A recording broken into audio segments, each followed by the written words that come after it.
the orange number 9, one of 3 number 9 cars involved in today's action, is a driver from Northborough, Massachusetts, in the 9 Connecticut, in the Robinson and Jalbert Attorneys-at-Law and Luxury Bath Technologies car, Ben Mkhitaryan. Stationed next to him in car number 13, Mass, John Materis, general contractor, and LaFrancois, floral and gifts, bring us Jared Materis, car number 13. Then it will be car number 81, a driver from North Franklin, Connecticut, in the Cape Towing and Salvage, and Chandler Custom Homes car, Paul Charette.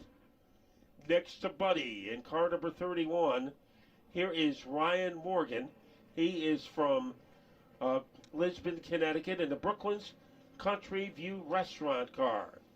The 5th starter in the field is from North Dartmouth, Massachusetts. Aboard car number 03, that is Derek Gluchaki in the Akuma Fab sponsored machine. A winner of the heat race today in car number 22, Rhode Island, known as the Psycho, in the military tribute car, number 22, Rhode Island, from Mark Jennison. Then in car number 17, it will be Matt Lewinsky-Lowe in the Autogo and C&M trucking car, and by his side in car number 91, Connecticut, the bar car, in memory of Jim Morissette, and the Swingin' Chicken Saloon, bring us Woody Pitcat. Then we have the number 4 of William Wall in the Wall trucking car, and starting 10th, the defending champion of the late model division at Thompson, it will be Nicholas Johnson from Rehoboth, Massachusetts, in the Propane Plus and Lynn propane trucking car. 11th starting spot goes to the 50 RI from Mike Benavides out of Westerly, Rhode Island. Benavides in the number 50. That is the Benavides in Toronto CPA-sponsored entry. Next up is the number 70, the winningest driver in the late models here at Thompson out of North Smithfield, Rhode Island, Rick Gentes. DMW Graphics brings us car number 42. The driver is Michael Ray, and situated next to him, a former late model champion at Thompson in the 9 Massachusetts. His sponsors include JV Mechanical Contractors and LeMountain Brothers. Here is Brian Tagg. 15th starting spot goes to the 42 New York for Frank Dimitsich out of New York in number 42. And the 17 Connecticut. Grids next. That is Jason Palmer out of Berlin, Connecticut. Scheduled to start 17th, Tom Carey, but he was involved in a wreck during qualifying. He will be unable to answer the bell for the feature. But in the 9K, that is the judge, Keith Scalia from North Brantford, making his Thompson debut. And rounding out our field in car number 55, here is John Warren in the Gym Buddies Vape and Smoke Shot and Tech Roofing car. So we were supposed to have 19. We have 18. And Pete, we are ready for 40 laps of fireworks. Yeah, now the strategies come into place. An extra distance race for the late models today. And the question is, do you want to get to the front and stay there or wait it out a little bit? We're going to find out momentarily as the pace car peels off and the double green flags are in the air to get them underway, side by side down into turn 1. And Ben Mkhitaryan is going to beat everybody into the second corner, but here comes Materis. And Materis, he's able to gallop in the lead. He gets hit from behind, goes sideways, but is able to save it. Yeah, Materis will lead him down into turn 1. The 31 of Ryan Morgan right there with him. And also on the outside, the Support Our Troops number 22 of Jennison. He'll slip into the 3rd spot. Buddy Cloutier is in 4th, getting a response from Pitcat. Here comes Morgan as he tries to thunderball his way into the lead. He has momentum. He has the leverage. And he is getting the lead by about the length of a toothpick. Yeah, just the nose out in front as they cross the line. Getting a little shove from Jennison to help him get out in front. Now by a car length. And Jennison looking for some running room as well in that 2nd spot. Yes, some friendly fire from Jennison as he pushed Morgan into the lead. and now Jennison wants it. He blow torches his way down low. The tomahawk is out for Jennison, but he doesn't have enough energy to get by Morgan. Not that time, as Morgan will lead him down into turn one. Jennison hanging tough right there on the left rear quarter panel as they head out of turn two on the backstretch. Then Materis and the 91 of Woody Pitcat race side by side into turn three. Dennis Gluchacki is in the top 5 like he was during his qualifying round, venturing to the outside with Jared Materis, and he might have lost some ground and momentum in his battle with Woody Pitcat. Here is Pitcat down underneath. He'll go into a solid third, taking the 0-3 of Gluchacki with him. Gluchacki now working the inside of Materis in that race for the 4th spot. One of the guys who usually comes on strongly in the second half of a race is William Wall. Right now he has maneuvered his way into the top 6. Jennison going down low, trying to barnstorm his way underneath Morgan. He is 1/4 of the way there as they go into the 3rd turn. He gets just about up to the driver's door as they race through that 3rd and 4th turn, but Morgan, with the advantage out of turn 2, can get on the throttle just a tad earlier and will beat him down the straightaway into turn 1. Venturing to the outside is Woody Pitcat, looking for some adrenaline there. And Gluchacki has made it a 4-way battle for the lead. Here comes Jennison again. Determination, perspiration, trying to move in, and Morgan will not let it happen. Yeah, Jennison testing that inside early in the race when the tires are still pretty strong and the handling is good, but he slips up a little bit between 1 and 2, and that gives an advantage to Woody Pitcat. And he capitalizes on the outside, but Jennison is fighting back on the inside. Power surge for Jennison as he tries to duck underneath Pitcat. Can't get by him. Got to work a little harder down on the bottom like that. Jennison is hanging tough, but Pitcat, again, is able to carry the momentum up there in the 2nd groove out of turn 2, race down the backstretch. But meanwhile, the 91 right up on the back bumper of Morgan really has no room to go, and he has to contend with Jennison, who continues to hound him from behind. They almost came together like two cymbals in an orchestra, and now Jennison is dropping back into 4th, so he has lost his momentum. William Wall 5th, Materis is 6th, but the man in the spotlight is a 31 of Ryan Morgan. And ever since coming back from a broken foot, he has been one of the strongest late model drivers at Thompson. Well, he's got his foot in it down the backstretch. He's about a half a car length ahead of Woody Pitcat. Pitcat stays within striking distance.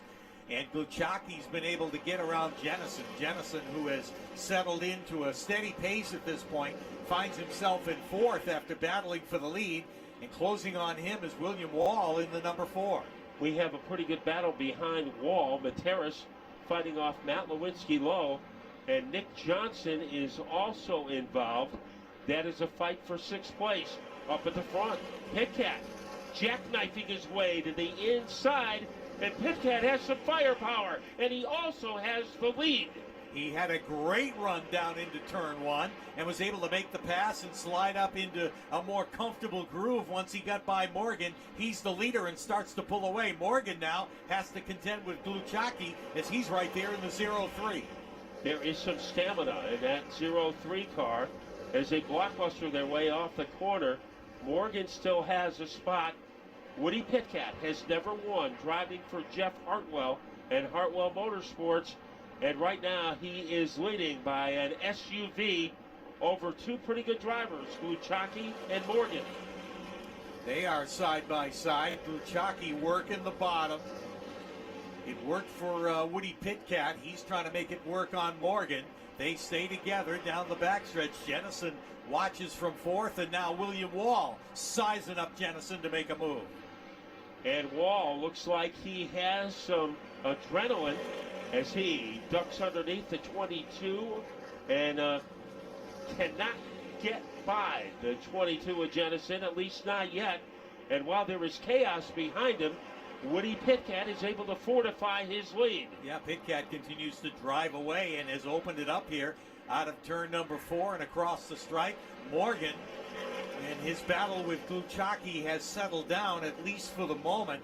Luchacki has elected to pull up and follow him down the backstretch. Jennison still trying to fend off William Wall, who's got a head of steam going into turn 3 with that number 4. And Wall, let's see if he can take advantage of that steam. Not yet, and Jennison is still able to protect his 4th place position all by his lonesome at the front of the field. Woody Pitkat, he is in his own solar system at the front of the lead. Luchacki looking to make some progress. Morgan is vulnerable. They come off turn number 4, trying to cannonball his way into second is Luchacki, and once again he comes up short. Well, he makes it stick out of turn 4 on the inside this time. They are side by side through the first and second turn on the backstretch. Luchacki going to hang tough there on the inside. Morgan fighting to keep him down low. They just barely touch through that third and fourth turn. 2nd through 5th could fit in a bikini. That is how intense the racing is there. Luchacki, once again, inside position. Will this be the time he gets by Morgan? Not yet, as those two drivers are body pierced together. Now Jennison making a move. He almost went high into the corner. As they hit the line, the work is finally paid off for Luchacki. He is in second. And he's got half the race to go. 20 down and 20 to go for the late models. And what a battle for both second and for 4th as they head down the backstretch. Woody Pitkat loving it. Looks up into the mirror and sees them all running side by side and knows that he can just set sail with a very comfortable lead. Now better than halfway through the late model feature. Yeah, if those guys are concentrating on each other, they can't concentrate on him. Morgan gets his 2nd place back as he was hooked up on the outside. Now Lewinsky Lowe and Nick Johnson, they want to become players in that fight for second as they are quickly moving up. Yeah, they are catching the rest of that pack. It's a great battle. Luchacki could work the bottom only for so long before he really needed to get out, let the car drift a little bit, cool those tires off, and give chase to Morgan. So he now has fallen back a couple of lengths behind Morgan in that battle for second. But William Wall doesn't give up. He stays on the bottom of the racetrack and just barely touching Jennison as they race out of turn 4. Wall loses a little momentum and has to pull up behind Jennison. Now, when you keep driving that car on the inside, eventually it will be like driving a nuclear power plant. The tires get awful hot. Here comes Wall going after Jennison and Woody Pitkat. You almost need a Hubble telescope to find out where Pitkat is. Right now he's heading off the second turn and down the backstretch, but continues to open up that lead. Morgan can only watch him get We have problems away. in turn 4. Caution is Warren out. Is stranded in the corner. So John Warren will bring out the first yellow of the event. And it comes on lap number 24. So that was a long green flag on to start this race. And that was a yellow. I don't think Woody Pitkat is too fond of it. No, he had really checked out into a comfortable lead. This is going to be very interesting now as we're 24 laps into it. Normally, just a handful of laps before the end of it, but remember, we're going 40 laps. Changes the characteristic of the cars, obviously, particularly those guys that have been battling on the bottom, using up the rubber on those cars, burning off the fuel. We tend to see a little change in the handling characteristic at this point of the race, so this is going to make for an interesting restart. Yeah, it'll be interesting to see how it affects the 91 of Pitkat. Buddy Charette goes on to pit road. The Jeff Hartwell team, they have done everything to that car except hire an exorcist, as they have had problems with it the last 2 years. But it looked decent in the icebreaker as they had a top 5 finish. And today it has been really good as Woody has been able to put that car wherever he wants. There is a high groove, the low groove, and the Pitkat groove, as he can go wherever that car wants to wander. Ryan Morgan had the lead for a good portion of this race. He is in second. And Dennis Luchacki, and I think you'd have to say he is a feel-good story of the race. Right now, we always feel good when we get a pit report from Dave Barabal. Checked in with Michael Ray, guys. They brought him in for a sway bar adjustment on the 42, the first taker that we had come into the pits. I'll try to check up with some of the other drivers that stopped by. Yeah, we had just a few of them on pit road at this point of the race. Our first caution of the 40-lap event. Now they'll double them up side by side for the restart with 24 complete.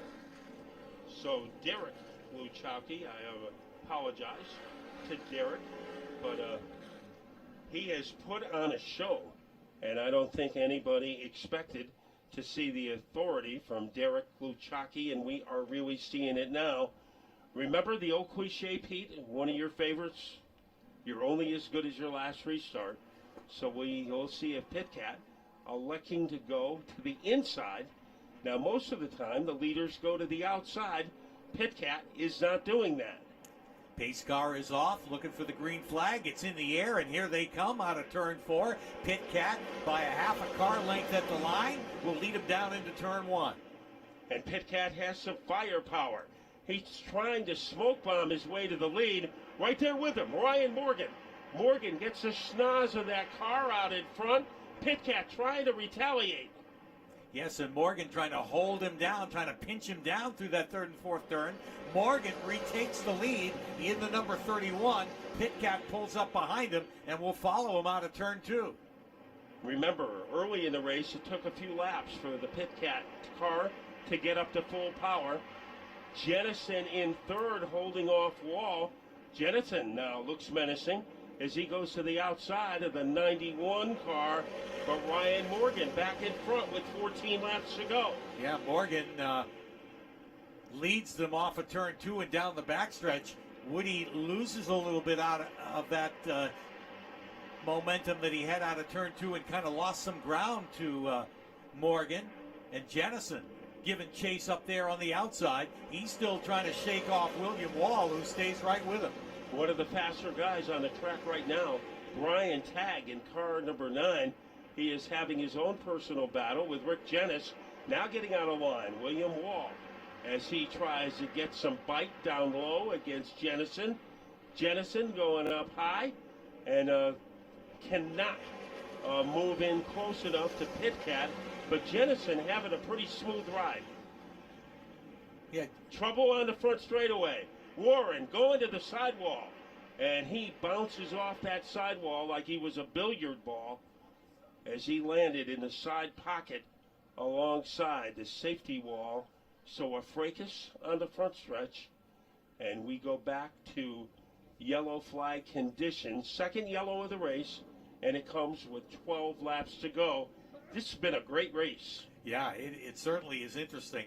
Woody Pitcat, who dominated the first part of it, obviously the caution flag changed the whole situation for him, and he's been unable to get back to the front as that 31 of Ryan Morgan, just very stout after that green flag.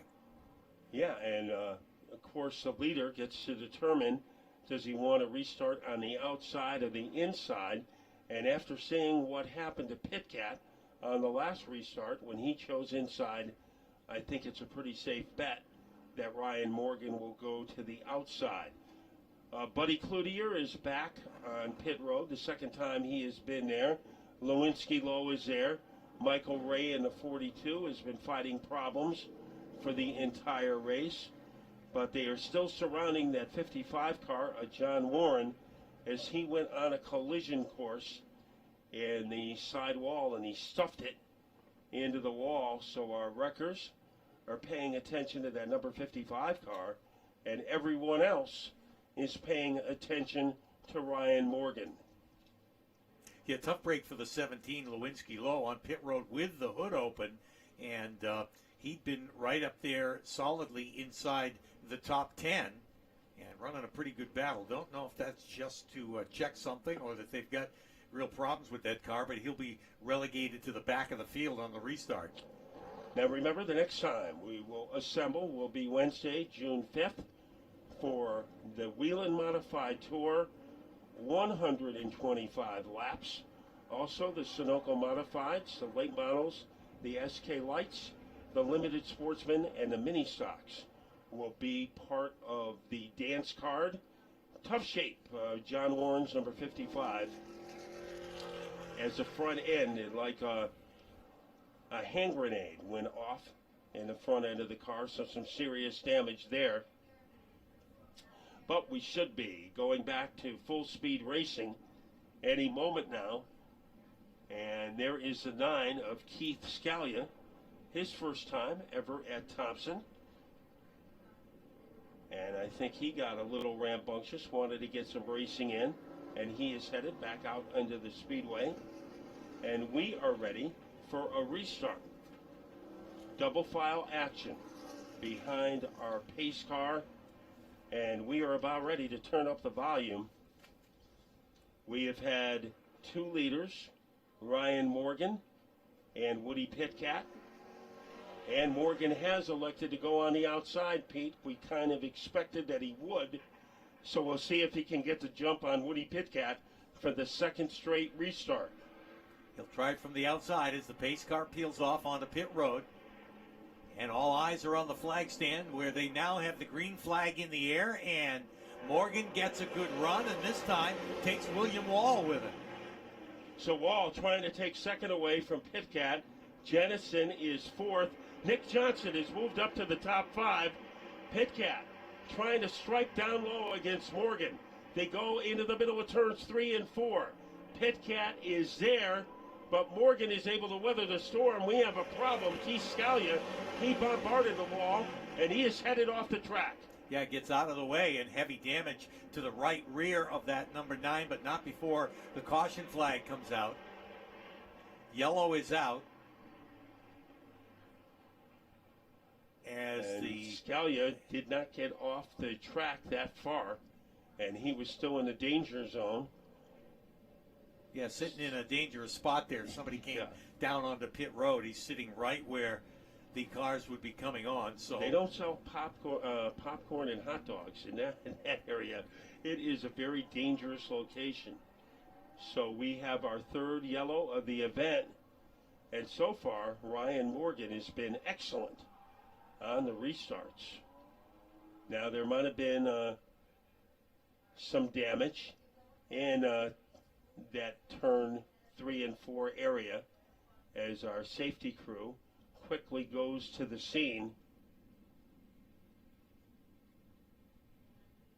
William Wall had a pretty good opportunity there as he decided to follow the 31 of Morgan. It was a pretty good call as Morgan almost was Wall was almost able to get by Woody Pitcat. So we did not get in a lap on that last exchange. Still 12 to go. Yeah, it's go time for these guys, and I like that phrase because we'll see who has the most left. This is uncharted territory for the late models as every appearance at Thompson, they raced 25 laps. So 15 extra laps today, and now the extra laps are starting to kick in. Well, they got a pretty good headwind when they come down the front stretch here, and I don't know whether that has any effect on the restarts or not. They got the wind at their backs down the backstretch, but I think Ryan Morgan likes it. Yeah. And also liking it is Dave Variable. Yeah. I've caught up to Keith Scalia, guys, and Keith, the number 9 not looking too well off turn number 3. Can you tell us what happened? I was tight on 1 and 2. I just went into 3 and 4, just lost the back end completely. So it's pretty bad. Give us some sponsors on the number 9 you'd like to thank for getting you out here today. Russell Performance, Crystal Marie Photography, Critical Science, Critical Embroidery, DeMars Landscaping. Everyone helps in the shop. We're going to be busy. Guys, a tough break for Keith Scalia. As I look at the back end of the number 9, she's got pretty destructive. You know, he took about 10 years off, and then he decided to come back in a division known as the Super X car, and he just started winning. He won about 9 races in 1 year and decided it was time to move up. But since he's removed the cobwebs from his 10-year sabbatical away from racing, he has been a pretty effective driver. Unfortunately, not today. No, that's a tough one. And as he pointed out, the crew has the work cut out for him because he really backed that thing into the wall up there. And heavy damage to the right rear. You can see they've finally gotten the hook on it. They found a place where they can hook on and basically drag the car behind pit wall. And the most important part of Keith Scalia's crew is Keith Scalia. He does a lot of the work himself on that number 9 car, so he is going to have some long nights in his future trying to get that car drivable in time for the June 5th show here at Thompson. Also, the K&E's Pro Series East will be making its annual appearance on June 15th. That is a Saturday night. And in addition to the K&N, the American Canadian Tour will be here. So ACT will be joining us as part of the action on Saturday night, June 15th. Right now, we are going to have some action, a rematch between Morgan and Pitcat. Well, will they do anything differently this time? Pace car doesn't. It pulls right down onto pit road, and they're watching for that green flag, and the bottom row gets the jump, and I don't think it's going to stick. The green flag does not go in the air, and the caution flag comes back out.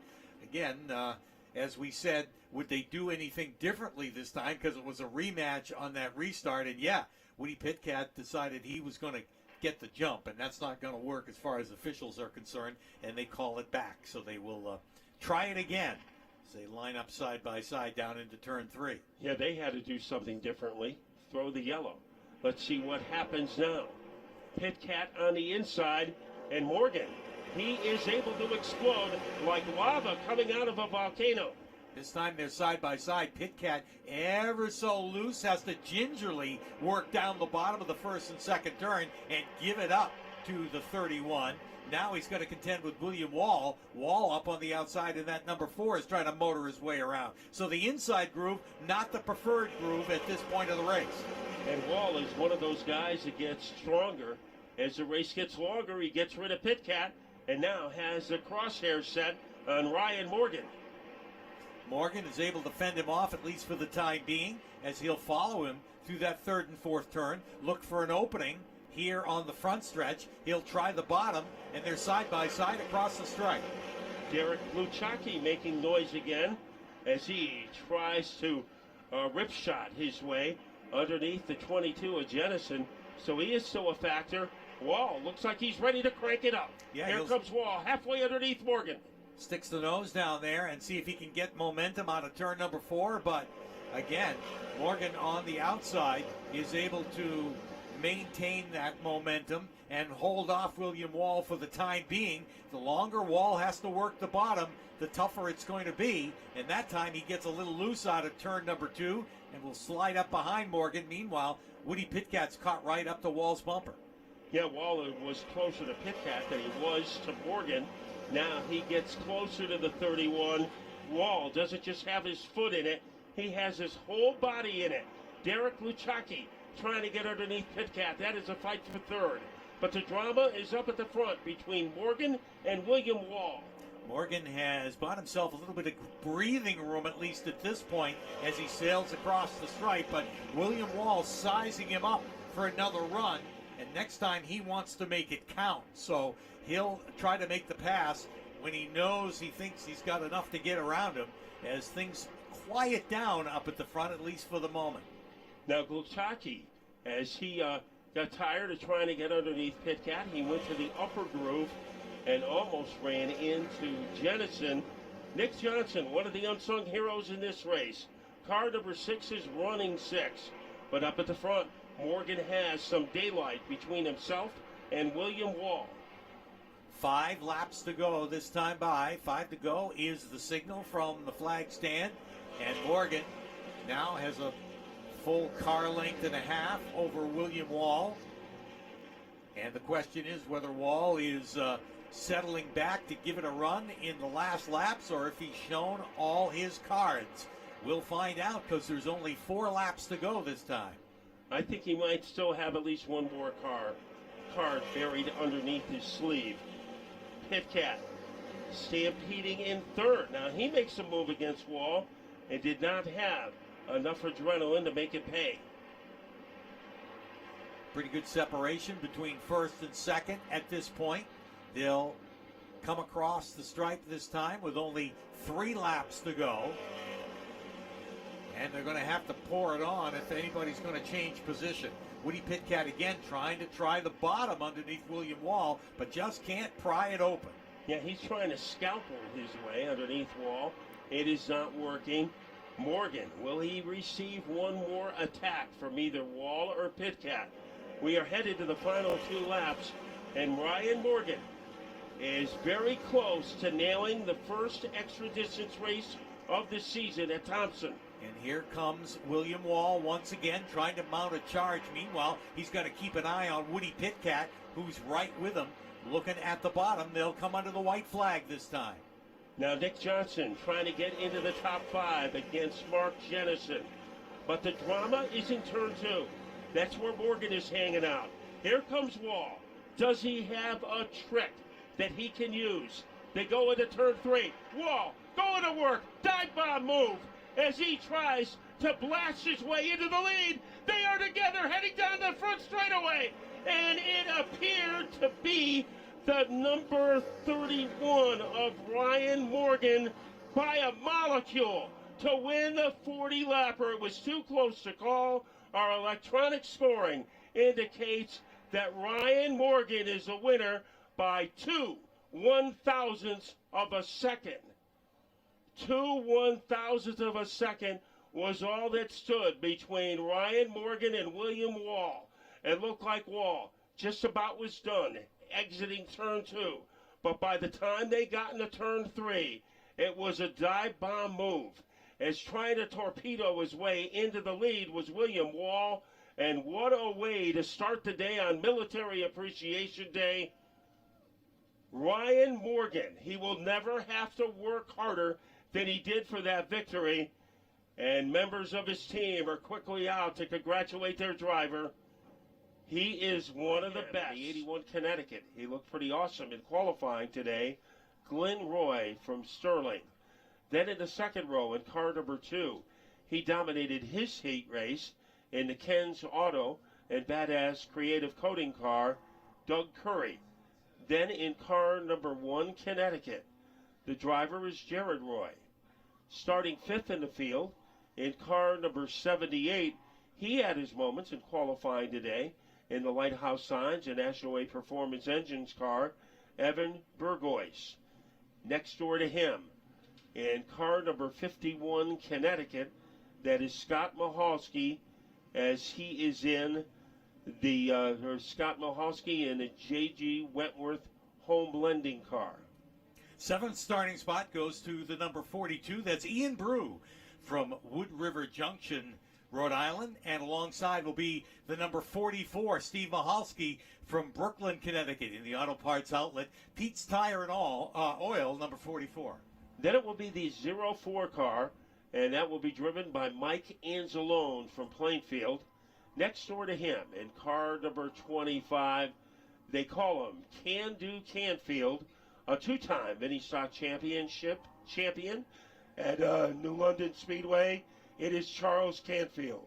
Next up is the number 79 in the 11th starting spot. That's the car we highlighted during opening ceremonies with all the military names right on the roof of the car. DJ Trudeau out of Mansfield, Connecticut in the number 79. And he'll start next to the number 4, the DJS Stables entry for Russ Barbosa from Griswold, Connecticut in the number 4.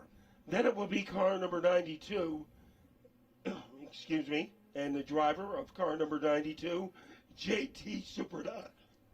Okay, we'll take it from here, Matt. Next up is the number 07, Dana Shaw from Warwick, Rhode Island. In the 07, the 31, Roger Ducharme from Foster, Rhode Island, starting in the 15th spot in that number 31. The 19 gritting next on the field. Scheduled to go next, Brad Caddick out of Wyoming, Rhode Island. 59, John Ekdahl from Chepachet, Rhode Island. And the number 5, Chris Taylor from East Lyme, Connecticut in the number 5. How do I sound now? Better?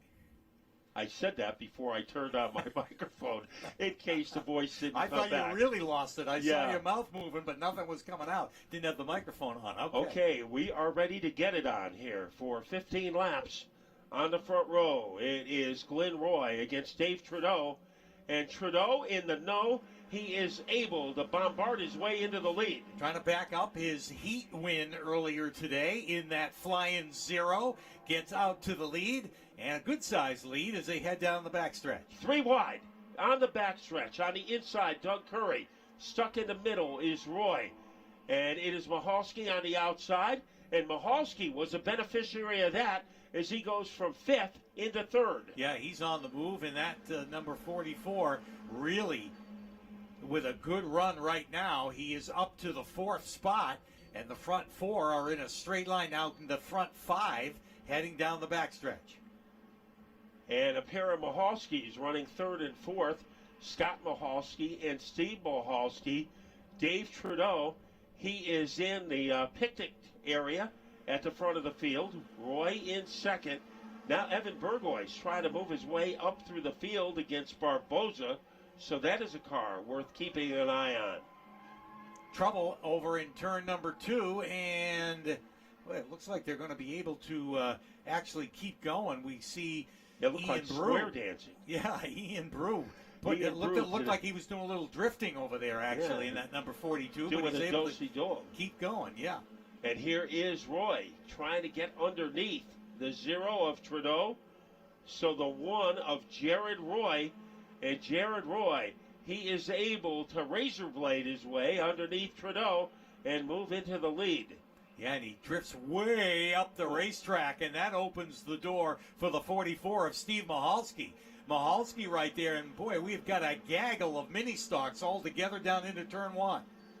Boy, that was a pretty good job of drifting accidentally by Jared Roy, but he has the lead. Hitting the wall hard was Trudeau, right underneath the Wheelan sign. So Dave Trudeau, he jolted that wall, hitting it hard as cars got crossed up coming out of turn number 2. And the window net comes down, which is good to see. So it is Dave Trudeau, and things got violent in a hurry. They were mixing it up and shoved up out of the groove there with nowhere to go. Didn't right look up right. into the wall. Yeah, tough break for Dave Trudeau in that 0. As he walloped that wall right underneath the Wheelan sign. Of course, Wheelan, the worldwide leader in emergency lights and sirens. But it's an emergency now for Dave Trudeau as he just bulldozed the wall, and that was a pretty vicious hit. And drivers were mixing it up. It was very chaotic at the end of the front stretch and heading into turn number 2, and the man who paid the heaviest price was Dave Trudeau. You talked about Wheelan and the fact that they bring us the NASCAR Wheelan Modified Tour, which will be here at Thompson Speedway on a Wednesday night. That's Mark a pretty that good down. segue, Pete, That's for an old radio man. That's a Wednesday night, June the 5th, Wheelan night here at Thompson. It's the only 125-lap event out of the 4 modified events here. And this one proved to be exciting with pit strategy playing a big part last year. Thompson's 5 NASCAR Wheelan All-American Series divisions also in competition. This is the 2nd appearance for the NASCAR Wheelan Modified Tour here at the Thompson Speedway. And mark it again, it's a Wednesday evening, June 5th, which, I don't know, I get a feeling that is going to be close to perfect night. A Wednesday night in June is going to be great. I think you're right. And those Wednesday night shows have become a very big tradition at Thompson. The one in August, and a couple of years ago, a race was added to the June schedule. And you see all the best drivers in the Northeast. Justin Bonsignor, Doug Colby, Woody Pitcat. He has a win under his belt, and he'll be coming to one of his best tracks, Thompson Speedway Motorsports Park. And you got all those Long Island drivers like Bonsignor, Craig Lutz, Dave Sapienza, Timmy Solomito. So mark it on your calendar. Get it tattooed to your wrist so you won't forget. It will be on Wednesday night, June 5th, and 125 laps for the Wheelan Modified Tour, plus all of the other divisions. It will be a party. Now, Pete, when you went down to the opening ceremony, well, before we get to that, we'll get to Dave Barabalt. Well, Dave Trudeau has made his way to me here on the infield. And Dave, can you take us through what happened off turn number 2? Somebody just trying to use a whole track that wasn't really theirs. Pushed me up on a wall, I had no place to go, and stuffed it in. It looked like early in the race you really had the 0 going. It was decent. It's still a little tight, but it was a top 5 car. Not now. Guys, a tough break for Dave Trudeau. A good start, gone bad here in our mini stock at main event. Yeah, first he lost the lead to Jared Roy, and then he lost his car as it was slammed into the wall. So we are still under yellow, but about to restart in our 15-lap mini stock feature. What I was going to ask you, Pete, when you went down for the pregame ceremonies and talked to our friends from the St. Joseph Choir, did you ask them anything about the Golumkis that are going to be there? Because I am extremely interested in that. Did not get to ask them that question, but they are definitely psyched about the whole Fun Fest going on next weekend. That's a lot of fun. Friday, Saturday, Sunday at the St. Joseph School on Main Street in North Grovernordale. You rides, can eat a lot of Golumkis in 3 days. Yeah. They do rides, homemade food, carnival games, raffles, live music, face painting for the kids, free admission, special events. They got a bake sale going on, and a beer garden. A bake sale and a beer garden. So, I mean, that just makes it right there. Yeah, you need something to wash those brownies down with. That's right. So they think of everything. And Fun Fest 2019. Right now, we are not thinking restart yet. And Steve Mahalski, remember, he was a surprise winner on opening weekend, and he has moved up to the front row here, just scratching the surface of our mini stock feature, 4 laps into it. And this should be a very interesting restart. In the second row to the inside is Doug Curry. And Doug Curry was very fast, almost scary fast, in qualifying today. So we are getting ready to turn him loose on lap number 4 of our mini stock feature. Pace car is off, and here they come side by side out of turn 4. Green flag is in the air, and that number 1 is able to hold on at least momentarily, but Mahalski really on the move down on the inside in the 44. Let's see what he can do with him. And Mahalski close enough to siphon the fuel out of the car. Jared Roy. Here comes Curry, roaming his way to the inside. Scott Mahalski is next door to him as they blast their way off the turn. It is Jared Roy continuing to maintain his edge. Yeah, Roy's got pretty good momentum right there as it still maintains a side-by-side battle for the 3rd spot. Mahalski in the 44 closes the gap ever so slightly right up onto the back bumper of Roy, but Roy will lead him through the 3rd and 4th turn. And Mahalski could find some room underneath if he could take advantage of it. The best battle for 3rd and 4th. 2 drivers Velcroed together on the outside. It's Scott Mahalski, a former champion. And here is Doug Curry putting his foot down on the backstretch. But those 2 cars, they are sharing the same air supply. And now the lunge by Scott Mahalski to give him the advantage. Yeah, Mahalski with a little bit of advantage there, but Curry really able to get back on the throttle quick out of turn 4 and draws alongside once again. As leading by the length of a canoe handle is the one of Jared Roy. But there is some very intense racing for 3rd and 4th. Little to choose between Curry and Scott Mahalski as they sizzle out of the corner. Once again, they are dead even. Now, Evan Burgoyce, the youngster, wants part of this battle. Yeah, he is caught right up to them as well and needs to choose which way he wants to go. Otherwise, he's going to get gobbled up because he's got Charles Canfield right behind him in the 25 who wants to get around him. So he's got to choose inside or outside, or Canfield's going to pull up alongside. Yeah, you have to make the choice quickly. Who do you want to align yourself with? DJ Trudeau moving up in car number 79. There is a 3-car battle deeper in the pack Ian Brew, who wound up in the grass earlier in this race, is trying to make a comeback. But up at the front, the story remains the same, and it's a story being written by Jared Roy as he is leading by the length of an ironing board over that number 44 is Steve Mahalski. He's got less than 5 laps to maintain that lead, hitting his marks with every lap, able to use as much of the racetrack as he needs, and Mahalski pedaling as hard as he can, but just can't quite close in on him, as Roy this time around will come and see 4 laps to go. It is Roy leading by the length of a bayonet against that number 44, Steve Mahalski. Curry is pulled away from Scott Mahalski, but there is a long distance between he and the one car of Roy. Evan Burgoyce right now trapped behind the back bumper of the Mahalski car.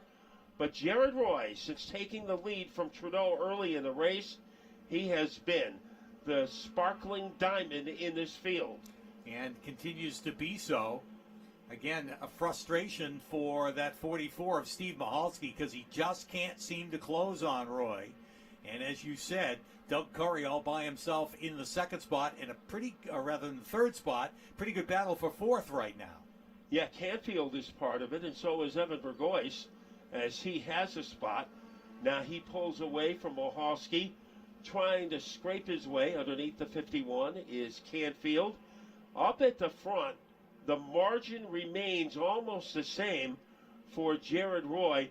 He is leading by 0.3 of a second over Steve Mahalski. He's only got to do it for another lap. Steve Mahalski digging deep for all he can get out of that 44 to see if he can at least get up to the back bumper. But he's got a lot of work to do to get there as he loses a little bit of ground in that first and second turn and slips back about a half a length. He'll come to the checkered flag this time. And here is Jared Roy. Has some momentum coming out of turn number 4. Roy ready to jump for joy. Jared Roy the winner. Steve Mahalski second. Doug Curry third. Evan Burgoyce fourth. And Scott Mahalski will round out our top 5. A pretty dynamic race for Jared Roy. Started 4th, moved to the front row early, and he was able to crowbar his way underneath Dave Trudeau, who was a leader at the time, and he did not take a backward step the whole race. So Jared Roy, one of the best races he has ever pulled off here at Thompson. And we'll hear all about it. Dave Baraball is going to talk to the light modifieds, which have taken to the track. And here's the way they'll line up for their feature event. On the pole will be the number 16, starting from the number 1 position. Ian DeRocher from Canterbury, Connecticut, in the number 16. Alongside will be the 14 Connecticut. That is Steve Chapman from Ellington, Connecticut, in the 14.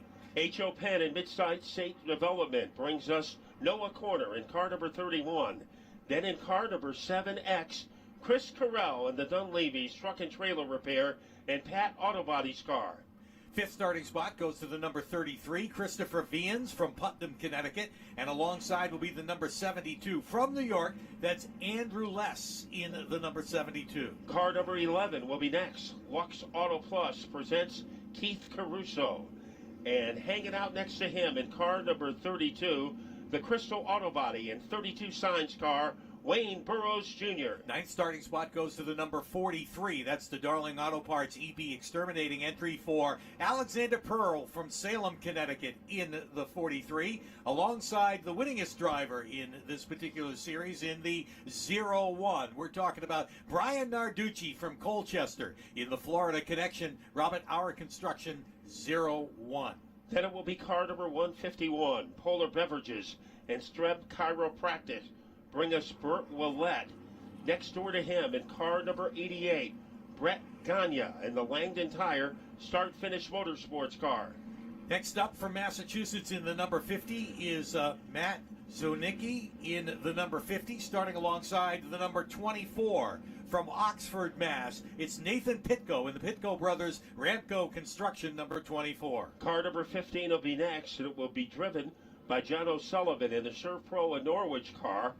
And stationed next to him, a youngster in 07 Connecticut, That is Anthony Marvin aboard the 32 Signs and Marvin's Midway Auto Car. Number 4, the red number 4 is next from Stonington, Connecticut, Todd Taylor, and scheduled to go right there with him in the back, the number 54, Mikey Flynn from Hamden, Mass, in the number 54. Now, if there are any sportsman drivers who are in the stands, remember we have changed the schedule. Your feature will be next, so we want all sportsman drivers to report to their cars. So it is Stephen Chapman, a sophomore at Ellington High School, going against Ethan DeRocher of Canterbury, as he is also a high school student. So the tale of the teenagers as we get ready to turn up the volume. Green flags are in the air, and the light modifieds are underway. The inside row will get the jump. That's Steve Chapman leading them down into turn 1. And Chapman trying to clear the combination of Noah Corner and Ethan DeRocher. Chris Corral making a move. He has dashed his way into 4th, getting a challenge from Chris Vians. But after a very rambunctious first lap, Steve Chapman is our leader. Yeah, it's tight from second on back. However, those three running together as they head through the first and second turn. Chapman trying to run away and hide, but with behind him, Ethan DeRocher, our pole sitter, has a lot of company with that number 16. Now here is Corner as he tries to machete his way underneath the 7 of Corral. And while they battle, Ethan DeRocher is able to get some daylight. And then Vians is a factor, Burrows is a factor, but nobody is quicker right now than Stephen Chapman. Yeah, he continues to open up that lead as he heads out of turn 4. DeRocher in a comfortable second, but lining up to give him some competition is that number 7 of Chris Corral. He is closing on the back bumper of DeRocher. And it's only taken Steve Chapman 3.5 laps to open up a more than 1 second lead. We have trouble in the 4th corner. Matt Reznicki, one of the cars involved, along with Alexander Pearl. So they got tangled up in turn number 4, and we have a yellow coming out on lap number 3. Didn't take long for the gold to start flying here. And negates that lead that Steve Chapman had gotten out to. And when you're out that far, I mean, Woody Pitcat will attest to that in the late model race. He had a heck of a lead, then the caution came out, and that's all she wrote as far as his car went. And Chapman's hoping that's not the case, although it's early in this one. We're only 3 laps into the feature. But Steve Chapman did the same thing in qualifying today, started up in the front and led every lap of that race. So he has been involved in 11 laps so far and has led them all. Ethan DeRocher in the number 2 spot. Chris Corral, his claim to fame is in the New England Truck Series, where he won multiple championships earlier in his career, and at one time he got 4 championships in a row. So recently he has switched to the SK Light division, but early in his career he was almost unbeatable in a truck. And Noah Corner, he likes the road course here at Thompson. He competed on it in a legend car, and he has gone all over the world to compete in the legends. I think he went to one competition in Iceland. He raced at. So we complain about the weather here. I bet track conditions are pretty slick in that country, but he is having a good run early today.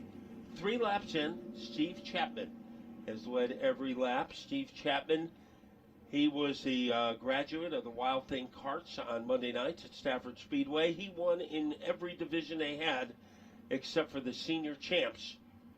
Right now, we are about to get busy.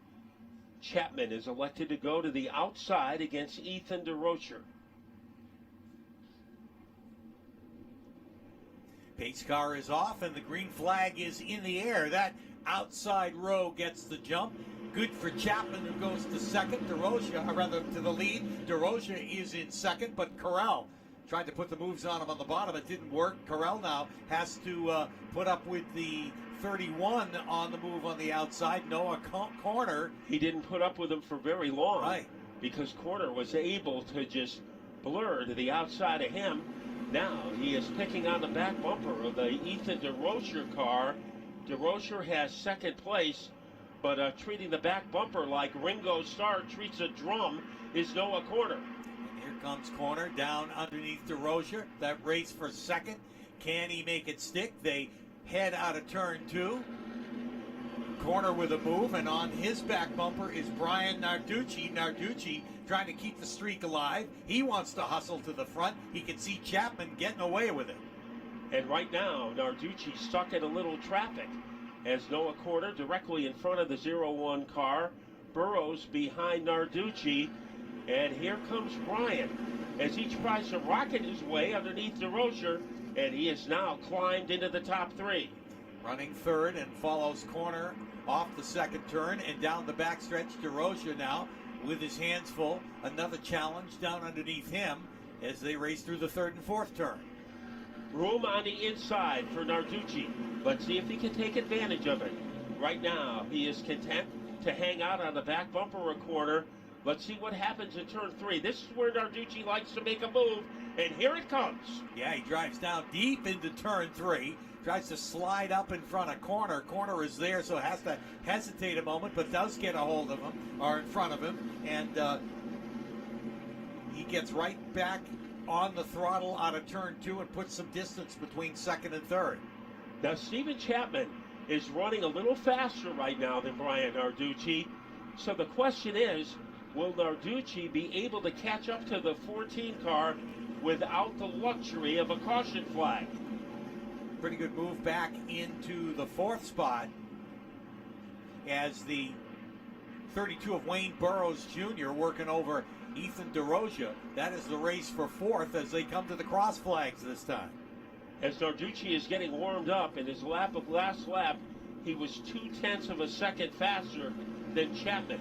And he was 0.2 of a second faster again on that last lap. So Narducci has a faster car, but Chapman has the bigger lead. But the yellow comes out, not a celebratory mood for Chapman, because it is not what he wanted to see. First yellow halfway through the race. Yeah, Chapman, yellow is not his favorite color, that's for sure this afternoon. That was Resnicki, who wound up in the weeds outside of the backstretch. So also a car in turn 4. So we had multiple disasters. Resnicki wound up in John Deere country and winding up on the rumble strip in turn number 4 is another car, the first caution. And it comes halfway through the race, and this is going to be a blockbuster restart between Chapman and Narducci. Now, Steven Chapman made his SK Light debut in a race last summer at Waterford, and he won the first time he was ever in an SK Light. However, that was his last win, as he has competed all over the place. Friday nights at Stafford, and then here at Thompson. Mikey Flynn has done a pretty good job. He started in the rear of the field, didn't he, Pete? And now he is in the middle of the pack. Let's go to Dave Barabalt. Well, Brett, the Jet Gagne down here on pit road, and Brett, can you tell us what happened to the 88? Yeah, we just had an overheated motor here. We don't want to hurt the thing so we can get back. The 250, you just lose all horsepower you had. We had a pretty good car. Thanks to KRR for helping us out. My crew guys for getting us here. Larry Goss for giving me the opportunity, and all the fans that come out. Hopefully we can make it back and have a good piece under the hood. And guys, we'll look to see the 88 make a charge through the field the next time we're in action here at Thompson. He has won in this division at Thompson in the past, so that is not beyond the realm of possibility. We are about to get busy. What kind of restart will Steven Chapman be able to get on the inside? Green flag is in the air, and he gets the jump, but Brian Narducci hangs tough along with Noah Corner as they head down into turn 1. Chapman likes to see this. Corner and Narducci battling. He doesn't like to see Corner making that bold move to the inside as he tries to hurricane his way. Trouble on the front straightaway. Nathan Pitko is in Mother Nature Boulevard, and the race comes to a stop without adding another lap, as Chapman had to deal with a double-barrel threat. Narducci to the outside, and Noah Corner was pretty serious on the inside as he tried to slash his way underneath Chapman. So I don't know if Chapman maybe went to school on that, as he saw how Noah Corner was going to try to dive bomb his way underneath him. I mean, talk about being caught between a rock and a hard place. Brian Narducci is a rock, Noah Corner is a hard place, and stuck in the middle is Stephen Chapman. Well, if any of these drivers wish to have that restart again, their wishes come true, because they didn't get a lap down after the green flag came out. We're still only halfway through the light modified feature, and this is setting up to be pretty crazy up front. Yeah, and Stephen Chapman decided to go on the inside. Not too many drivers do, but one who does, Keith Rocco. So Stephen Chapman, I guess if you're going to emulate anybody here at Thompson, Keith Rocco is a man to copy. So Chapman went to the inside, leaving the outside groove for Brian Narducci.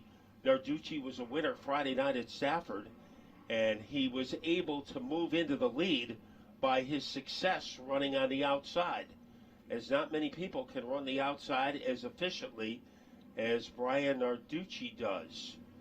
So we will regroup. Ethan DeRocher having a good ride in car number 16, running in the number 4 position.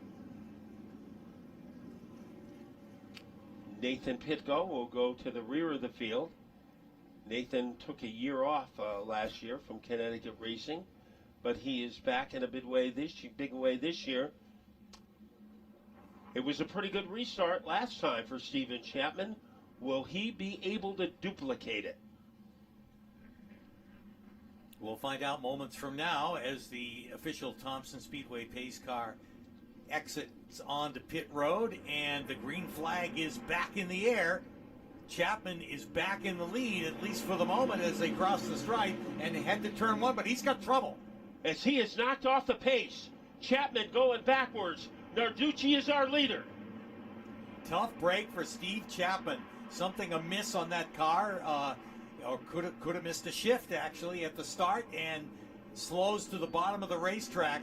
Whatever it is, it's enough to keep him out of the competition. It looks like he'll make his way onto pit road at the first opportunity. Boy, he has gone from first to last in a lap.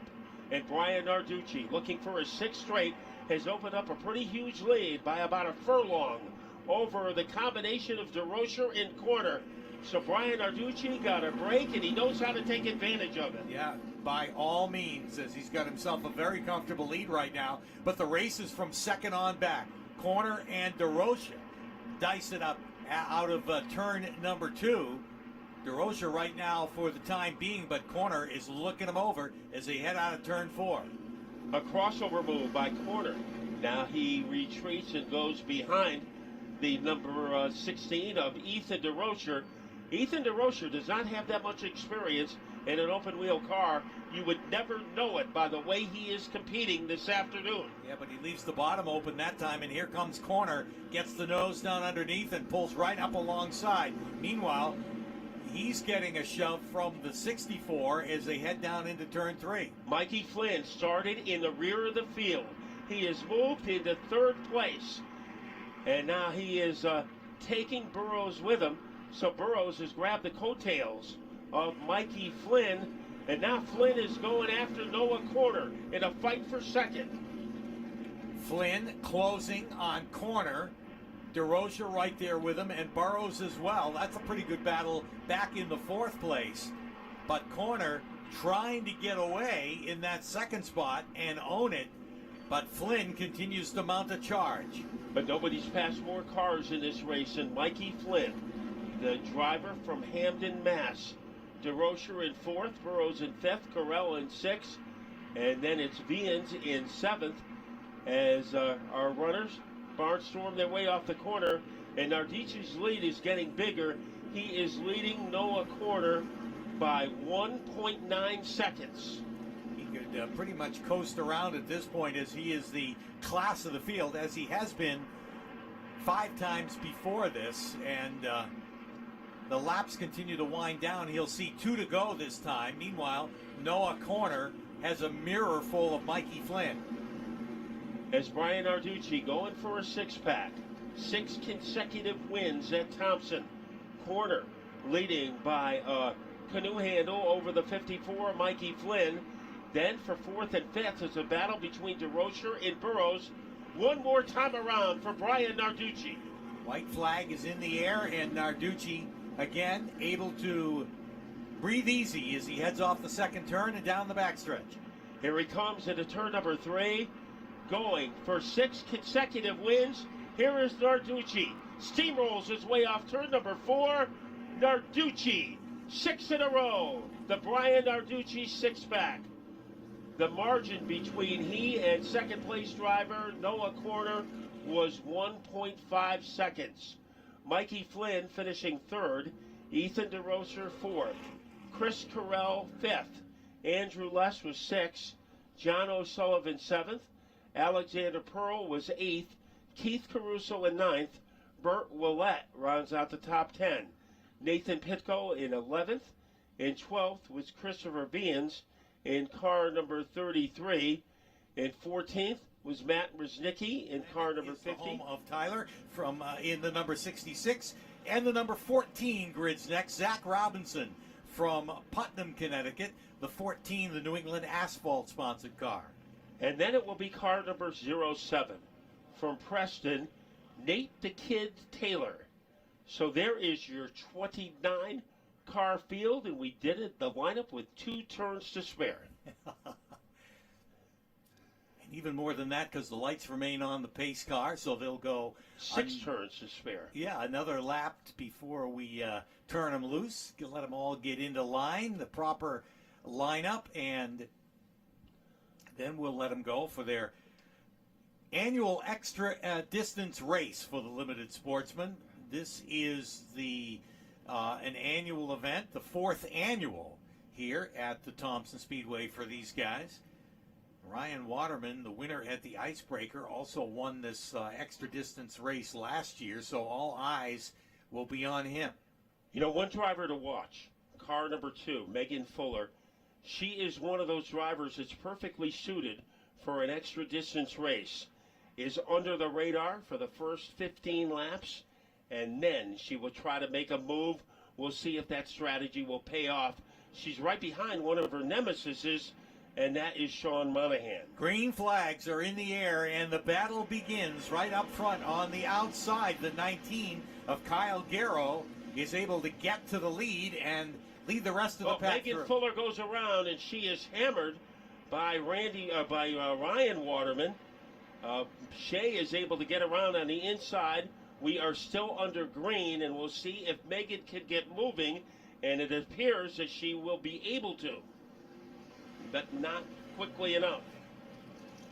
And also a car, it looks like Tommy Shea in the 45 is in Weed Whacker country.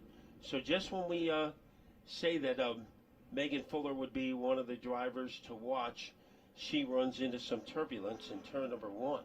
Probably could have come out unscathed if she didn't get clipped there by Shea right at the end. You can see the rear bumper, the left side of the rear bumper kind of peeled away from the race car. Don't know if that's going to require a stop to the pit area or not, but that's a tough break for Megan. So this extra distance race seemed to be in her wheelhouse, but that is not the way it started. And Larry Barnett has been able to climb from 4th into 2nd. So Larry Barnett is right behind our leader, Kyle Garrow, in the 19 Connecticut. And Scott Sundin in 3rd. This is like a race from 10 years ago with Barnett in 2nd and Scott Sundin in 3rd. Megan Fuller making her way on the pit road. And she is, where is she headed? looks like she is going to come back out. I thought she would be going into the pit area, but instead she is going to the backstretch. Well, above and beyond the bragging rights of winning the extra distance limited sportsman feature, today's winner will also get a $25 products certificate from Northeast Race Cars and Parts, who participate in a bunch of the contingency awards for each of our divisions, and that's one of them for this particular race. What you saw, Matt, was Megan Fuller exit the speedway in the back and had it looked at by and does a crew U-turn. member. Yeah, that was pretty shifty. And let's see if they will let her back out. Some stomping being done on the front of that car. You know, sometimes the best tool in your toolbox is the right foot. nothing like using a Timberland boot in place of a ball peen hammer to straighten out a body part there in the front. See, I know the old cowboy in you would know that. I took a guess. Sousa in trouble with car number 6 as he is retreated to the rear of the field, and we are getting ready to go as Mason is back up in the front row alongside Kyle Garrow and Megan Fuller. She will be restarting, but this time, instead of being in the 10th spot, she will be at the rear of the field. Pace car is off, and the green flag is in the air. Back underway. Can Garrow get the jump again from the outside? And does. This time he's taking Larry Barnett with him. As Larry Barnett is grabbing onto the shirt tail of Kyle Garrow, using it to try to get by Kevin Mason, and he will blowtorch his way past the 37 car. Here comes Sundin on the outside of Mason, trying to infiltrate the top 3. Boy, that's a great race from third on back, side by side for Sundin. Up on the Trouble outside. for Korea, pointed in the wrong direction. And trying to get the car refired. But not in time. The caution flag will come out. So we did complete a lap. So this race has started like trying to get ketchup out of a bottle. It is coming in drips and drabs and not any flow to it. So it will be Korea making a U-turn, and we'll see if he hangs in there. Korea started out driving Enduros early in his career, back in the old Riverside Park days when they used to have Enduros every other Sunday night. And then he went into the Super X cars. And this year he has been featured in the Limited Sportsman division.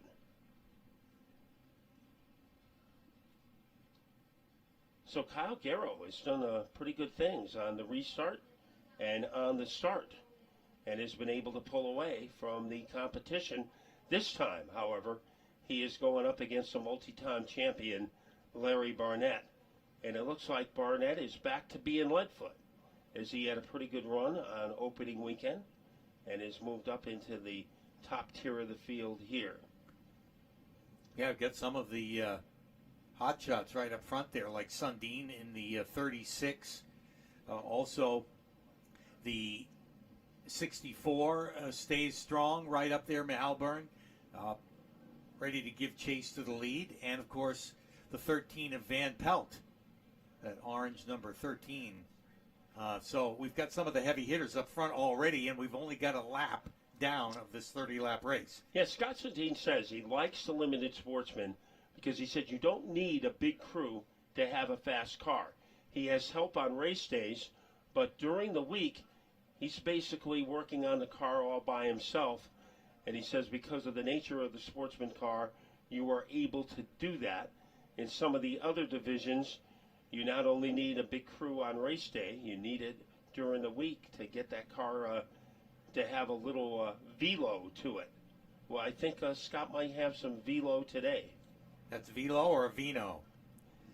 Maybe all of the above. But that is a buzzword this year, velo, short for velocity. Yeah. I'm sure you knew that. Just Vino trying is to short test my for knowledge. wine.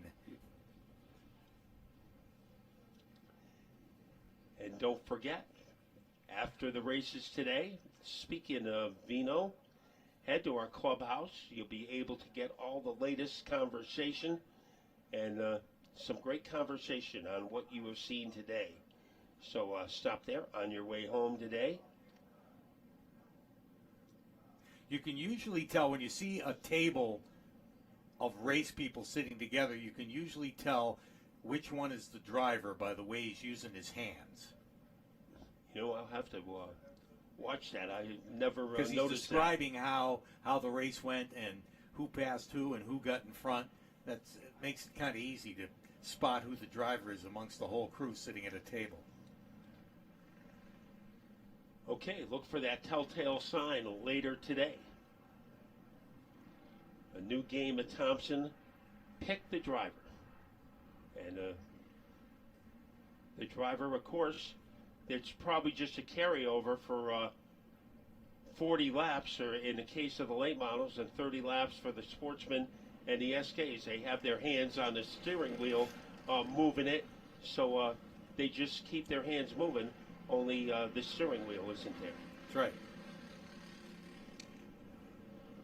That's why I'm glad you're here this weekend, Pete, to educate me on some of the subtleties on the 41st lap.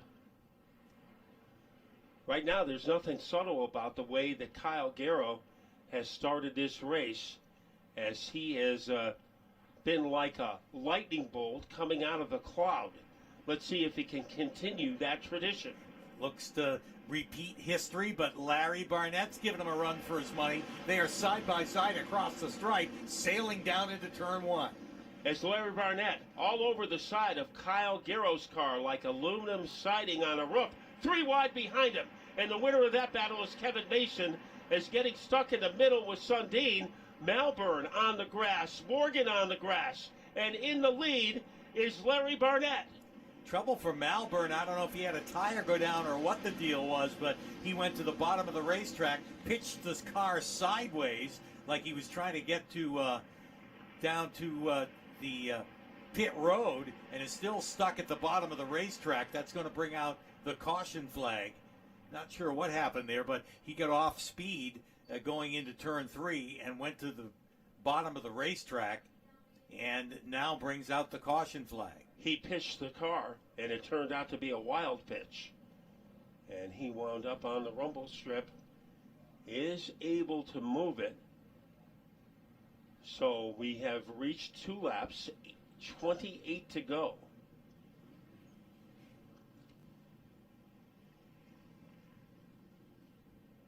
And Michael Malburn trying to crawl back to the safety road area.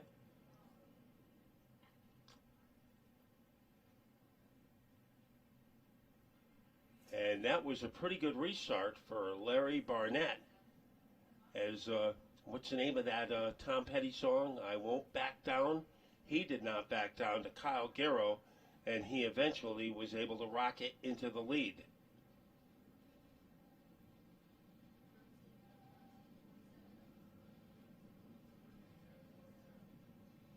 So 2 laps complete, 28 to go, and we've had our share of problems already with a 29-car field, but so far we've still got most of the field intact. Going to double them up the next time they come by and get them back to the race. The race of 28 laps that are left to go. The Sunoco Modifieds will take to the track after this one. Now remember, we moved the Sunoco Modifieds to the final feature of the night to accommodate Todd Owen, who they had to go to Summers and get the backup car, and it was on its way here.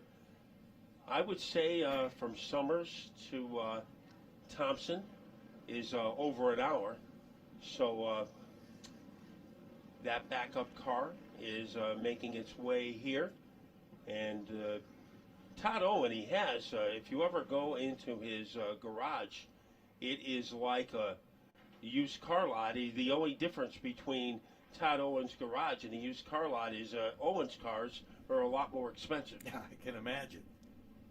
But he has a lot of vehicles from which to choose. Pace car is off, and green flag is in the air once again. Here's that race between Garrow and Barnett, and Barnett will win the battle down into turn one once again. Garrow hanging tough down there on the inside, and Sundin comes right along with him down the backstretch. And we could have trouble as it looked like the 47 of Fanning was going to go around, and he was able to recover. So a pretty good move by Fanning to keep us under green. Getting boxed around in between turns 3 and 4 is Kevin Mason.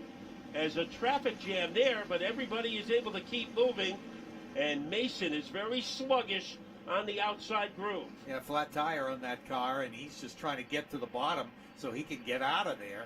But you're right, he was like the pinball being jousted around there going into the turn. Yeah, like ping pong balls in a lottery jar. He was being kicked all over the track. Barnett leading by a couple of car lengths over the combination of Garrow and Sundin. In the number 4 position is Sean Monahan, as the wagon master is making his way through the field, and Sundin is just trying to get enough oomph to get that car onto the safety road. Well, Sean Monahan has the swaggin' wagon pretty hooked up today. We saw that in the qualifying heat, and this time he's going to work on Kyle Garrow, makes the pass. Garrow goes around, and he is pointed in the right direction. Everybody able to stay away from him, but the yellow comes out.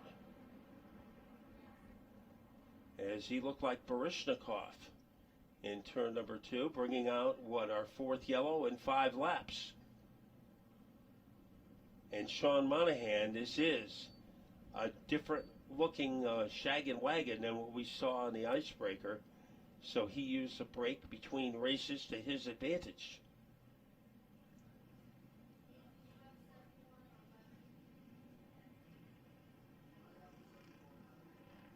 And this race has been very slow to get up to speed. But Larry Barnett, you figure a guy like him, who has been around for many years and has dealt with all kinds of situations, they would know what to do during an extra long distance race. It would fit right in his wheelhouse. Well, regardless of the number of laps, the place you'd like to be early on is up in the front, and he's done just that. He can dictate the pace. Yeah, he started from the 4th spot, so he was right up front to begin with and has taken full advantage of that. Unfortunately, our pole sitter, Kevin Mason, with mechanical problems. So maybe that car has spent the last 5 weeks in the weight room because it has some muscle today. For sure.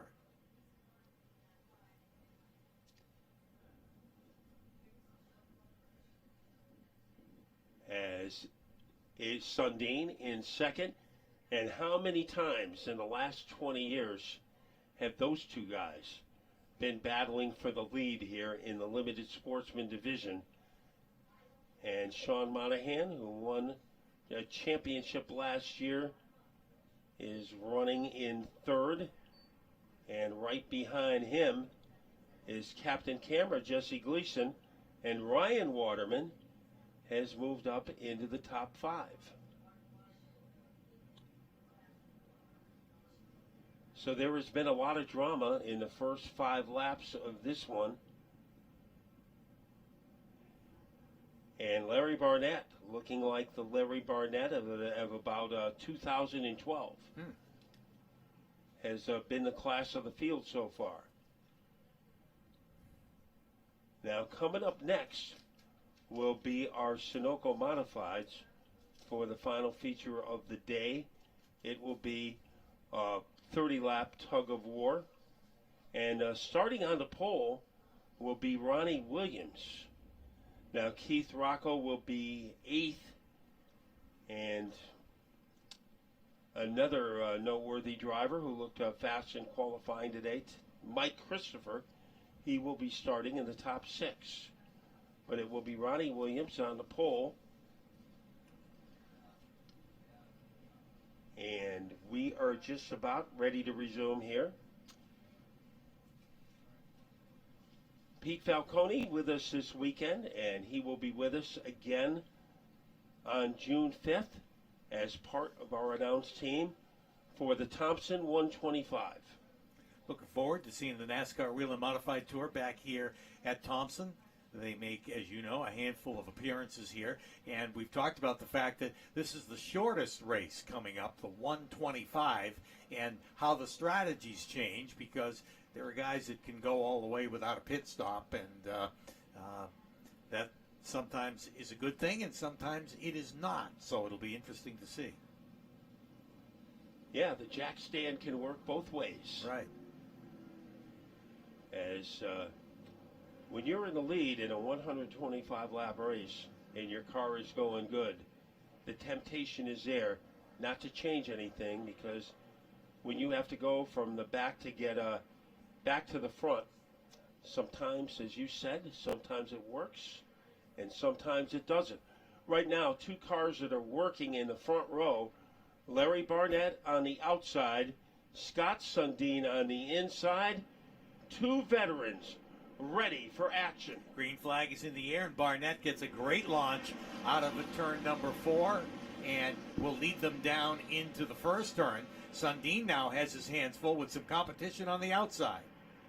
And that is Corey Fanning, who is plastered to the outside of the number 36 car.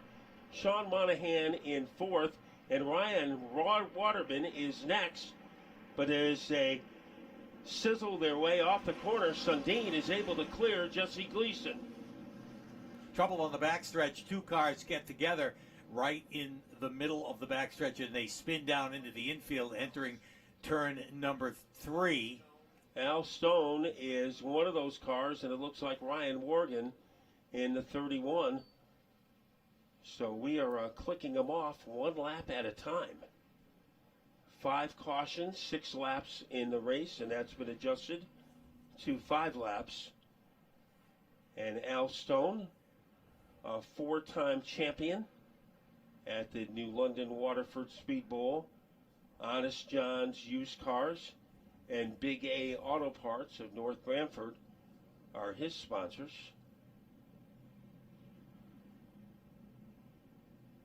So there's a lot of scar tissue in our first 5 laps. And a rematch between Larry Barnett and Scott Sundin. Jesse Gleason, a pretty crafty driver in car number 81, as he was able to soft shoe his way into the top 3, and Sean Monahan in the 55.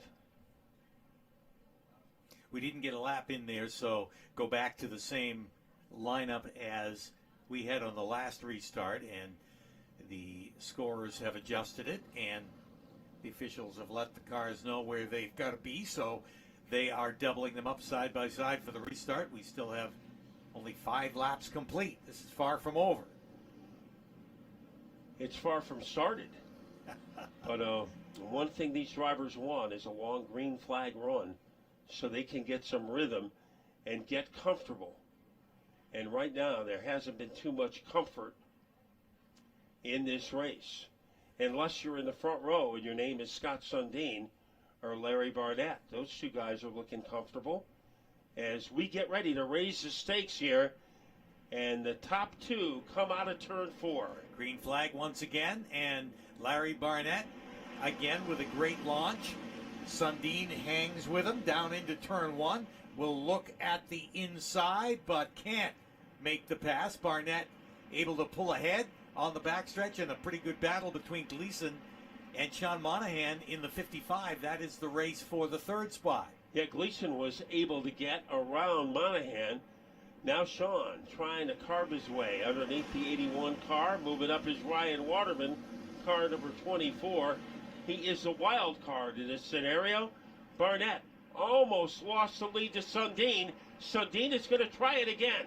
Boy, he got a good run out of turn 2 that time, and will hang tough down on the bottom underneath Barnett. Great race for the lead. Here they come down to the stripe. Score that lap for Scott Sundin as they head down into turn 1. And Barnett is not giving up, as Barnett is wallpapered all over the 36. Here is Sean Monahan. Right now he is boxed in. There is no place for that 55 to go. He is hoping room will open up on the inside. Here comes Waterman to make it a four-way fight for the lead. Yeah, Ryan Waterman right there as well. Gleason in the 81 gives chase. But up front, it's Larry Barnett hanging tough up on the outside of Sundin. Sean Monahan thinks about making it 3 wide, and he gets a shot from behind by Waterman. That calls for a 3 wide situation. They're on the brakes hard going into turn 3. That's Gleason smoking the left front. And Waterman almost wound up on the wall, is able to climb back down, and we have Kyle Garrow stranded in turn 2. Wow, Sean Monahan looked like a windshield wiper in that backstretch area. And then Waterman, he took a detour up into the Ice Road Truckers section of the track in turn number 4. And he had to get back down to earth. So they were racing hard. Never mind the swaggin' wagon. That was the swervin' wagon on the backstretch there. I don't know whether when that car gets out of shape like that, whether it's easier to control or not. But he did a great job to not cause the car to come around. Now, Waterman wisely got out of it and let him correct. And the 81 of Jesse Gleason tried to take advantage of the situation, and that caused them to go 3 wide. And Gleason wisely stomped on the brake going into turn 3, and they broke up that trio of cars that were all side by side. Yeah, Monahan looked like a pendulum on a clock as he was weaving back and forth, was able to get things stabilized in that 55 car. We have not even come close to reaching the halfway mark of this race. 6 cautions in 8 laps. And if not for some pretty good driving, we could have had maybe an earlier caution than what we had. Zach Robinson in that lipstick red number 14 car. He is coming off a win Friday night at Stafford, as he did it in the street stock division.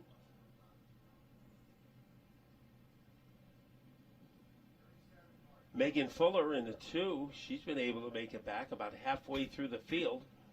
Remember, she had to go to the rear of the pack after going on to pit road after somebody ruffled up her feathers. So it is Larry Barnett. He got the lead, lost it, and was able to get it back.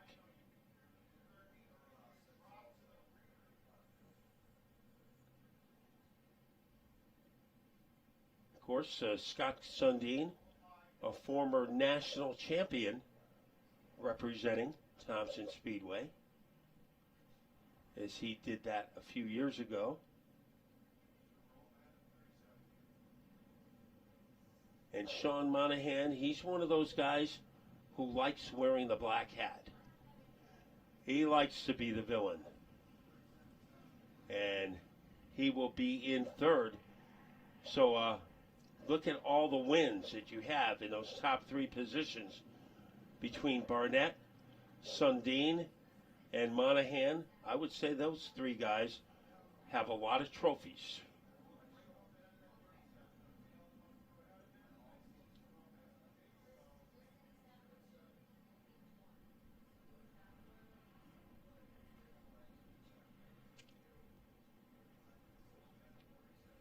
Sorting out the lineup, particularly towards the back, trying to get everybody situated. Now the lineup looks good, and they'll double them up side by side for the restart. Now the leader is Larry Barnett, but the straw that stirs the drink, car number 55, Sean Monahan, he is like at the epicenter of everything that is going to happen. So there are 2 guys in front of him, but I think Sean Monahan is the guy that everybody is watching right now. Well, as we said earlier, he's got the most interesting looking race car of the weekend here for sure, and that wagon number 55, and we'll see what it's got under the hood when we get back to green flag racing. Pace car is off. And let's see who gets the jump. The answer, Larry Barnett. Sundin does not come up to speed. He is in the grass, headed to the sidewall. He is able to keep the car off the wall, but he can't keep it into the lead. And he is stranded. The yellow is getting ready to make an appearance, but Sundin is able to backpedal his way out of the turf. Yellow comes out anyway. Well, he's in a dangerous spot if for some reason the car stalled after he backed up onto the racetrack, so they had to He bring couldn't the caution. call for a fair catch and keep the guys away. They would have been down his throat. So we didn't finish a lap that time. We'll try to do better this time around. But we'll have a little change up at the front because we'll lose the 36 up there, and that'll move everybody up a spot. So that means that Sean Monahan will be the clear and present danger to Larry Barnett in the 73. Jesse Gleason and Ryan Waterman will be in the second row.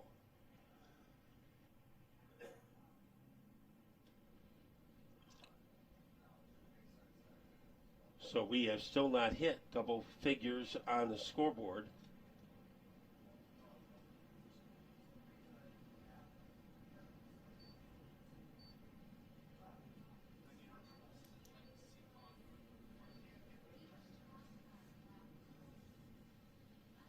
So it is Larry Barnett who is able to get the lead away from the 36 car, Scott Sundin, before the last caution. And Larry Barnett, there was a time a couple of years ago he doubted if he would ever win again. He doesn't think that way now because he was able to get a big win last year. But Larry Barnett was starting to question himself. He certainly isn't doing that today. No, because he is leading the race and so far has pretty much been in control of it.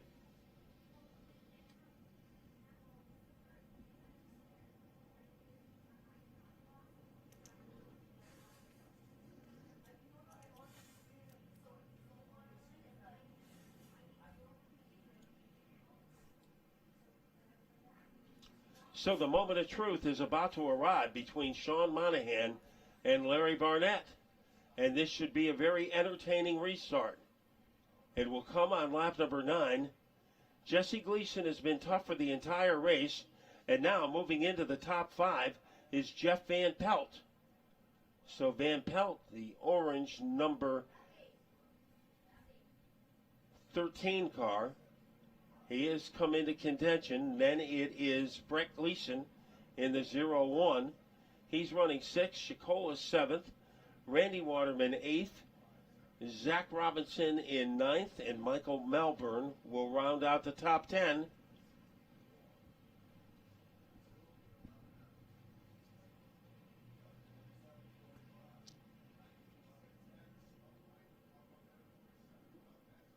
And now it'll be Barnett to lead the field into the corner, as when they hit the line, we should be able to restart it on the next lap.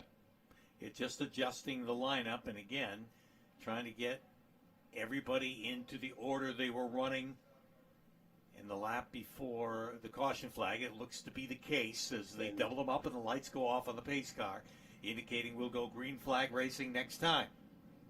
And what our front runners want to see is a long green flag lap run so they can get into a rhythm. We'll see if that happens this time around. Kyle Garrow will attempt to rejoin his buddies at the rear of the field. But right now, it is time for activity. On the inside, Sean Monahan. On the outside will be the 55. So Barnett against Monahan, and it is time to party. Green flag, and this time Monahan hangs tough down on the inside of Larry Barnett, and wow, he drives that thing in and takes the lead right in the middle of the turn. I mean, he drove it in really hard, and Larry Barnett had to kind of backpedal and go to the outside. Barnett, meanwhile, lost the spot to Ryan Waterman.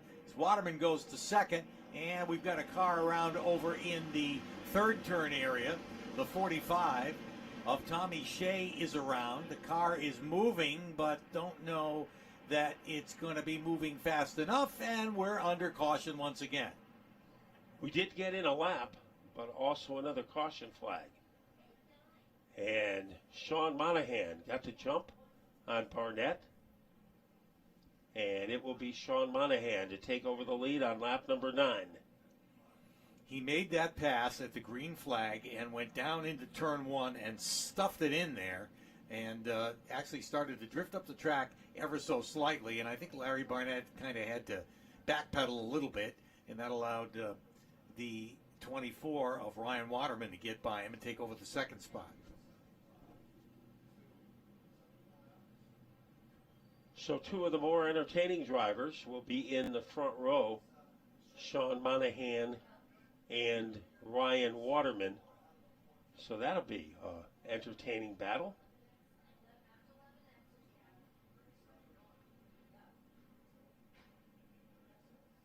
As let's see if we are going to get the field doubled up this time. It doesn't appear likely because the 45 of Tommy Shea is so on the track, pointed in the wrong direction. Waiting for the gate to open over there, and it does, so he can get back to the pit area.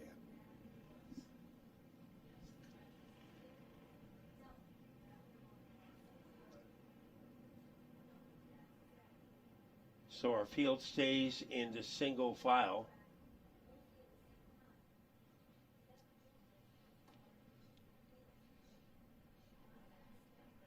And once the scorers are happy with the order in which they are on the track right now, the flagman will get the word to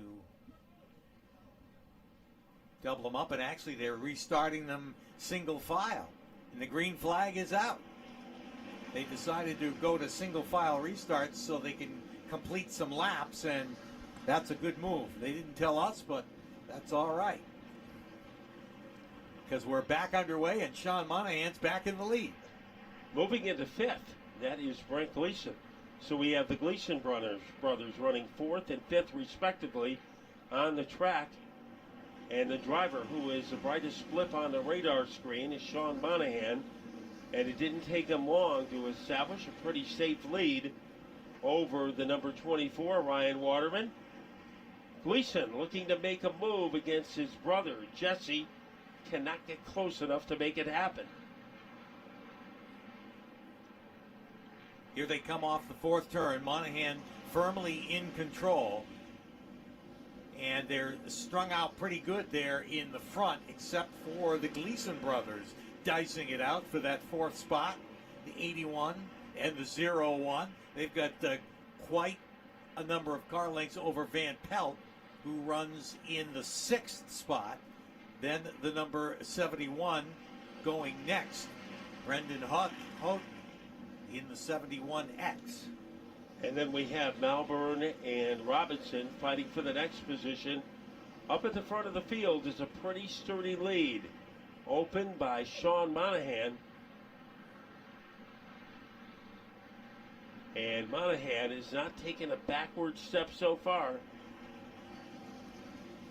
In the number 2 spot, that is Ryan Waterman.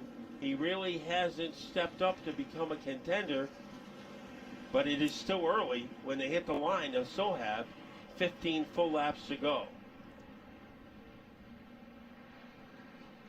Yeah, Monahan seems to be able to run that car wherever he wants and continues to put about a half a car length over Waterman with each and every lap. That's the race up front. The 01, Brent Gleason, able to make that pass on Jesse, and now he's going after Larry Barnett.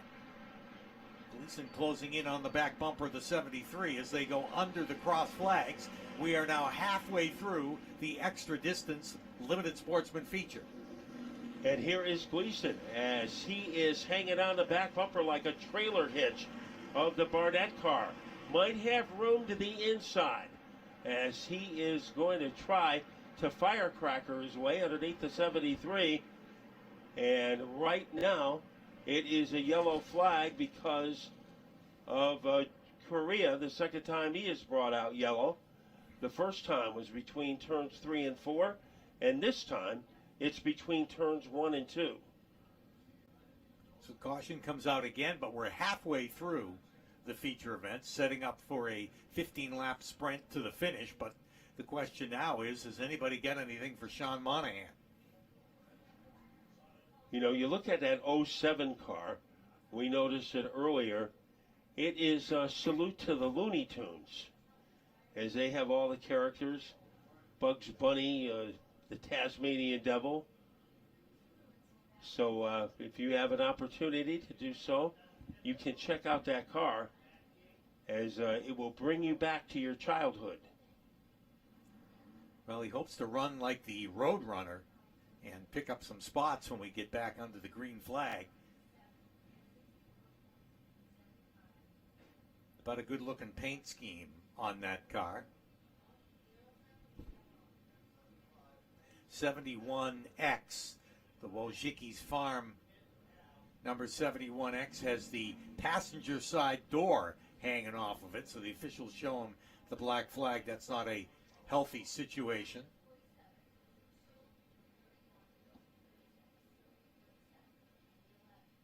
Now remember, we have a big day coming up.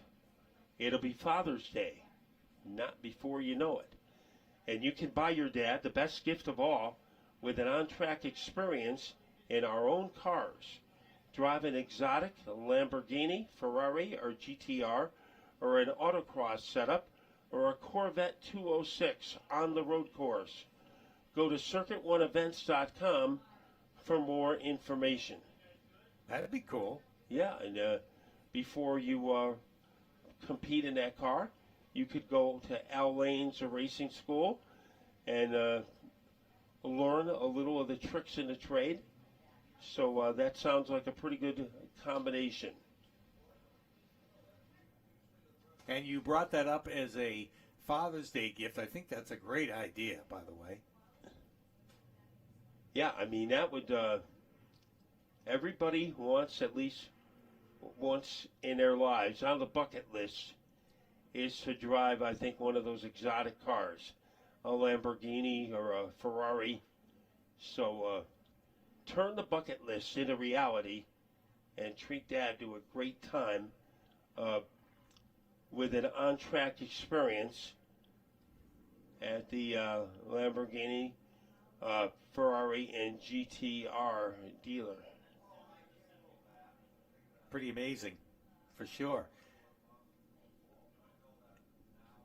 They are putting down some speedy dry over there between the first and second turn. And once they complete the service to the track over there, we'll turn them loose again. 15 down and 15 to go in this extra distance limited sportsman feature. If you count the caution laps, it's really extra distance. Yeah. I mean, we might be in triple figures before the race is over, as you see all the dirt being used to suck up the oil and liquid in turn 1. So as soon as that chore is over, we will be able to resume.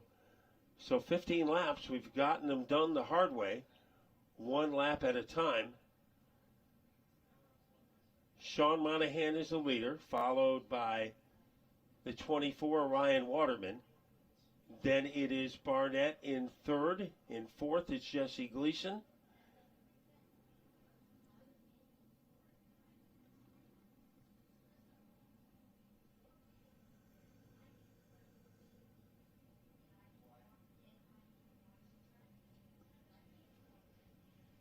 So our crew very busy in the turn 1 area, and as soon as that chore is taken care of, we will be ready to go racing.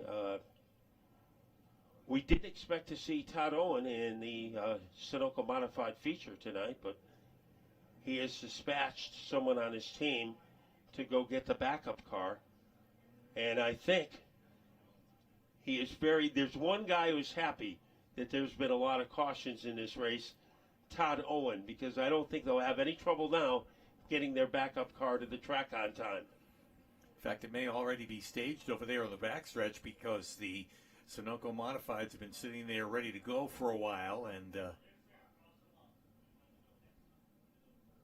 they are chomping at the bit to get out here and run their feature. Well, we stay under single file, and now all the emergency vehicles are out of the turn one area, which means we should be able to turn the ignition key here. 15 laps to go, and our longest race of the season for the Limited Sportsman Division. It's been a very interesting race. A lot of different leaders. Larry Barnett, Sundin was up there. Kyle Guerra was up there in the beginning. And now it's Sean Monahan's responsibility to handle the lead. The clenched yellow means the next time around we will be serious.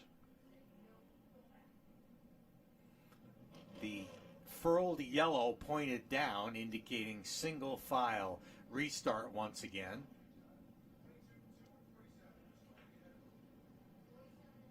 So that's what that means.